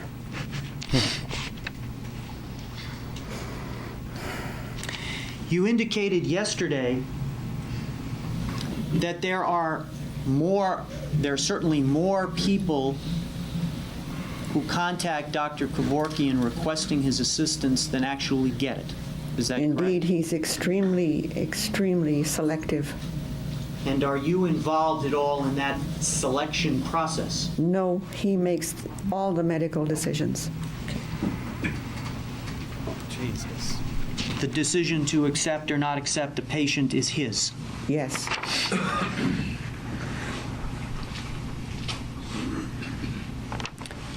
On July the 1st, did... strike that.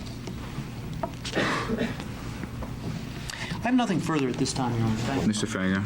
Just a couple questions. Mrs. Janice, when you formed the plan to come to Belle Isle, were you aware at that time that the prosecutor of Wayne County was against this so-called law? I'm not sure that I was aware of that.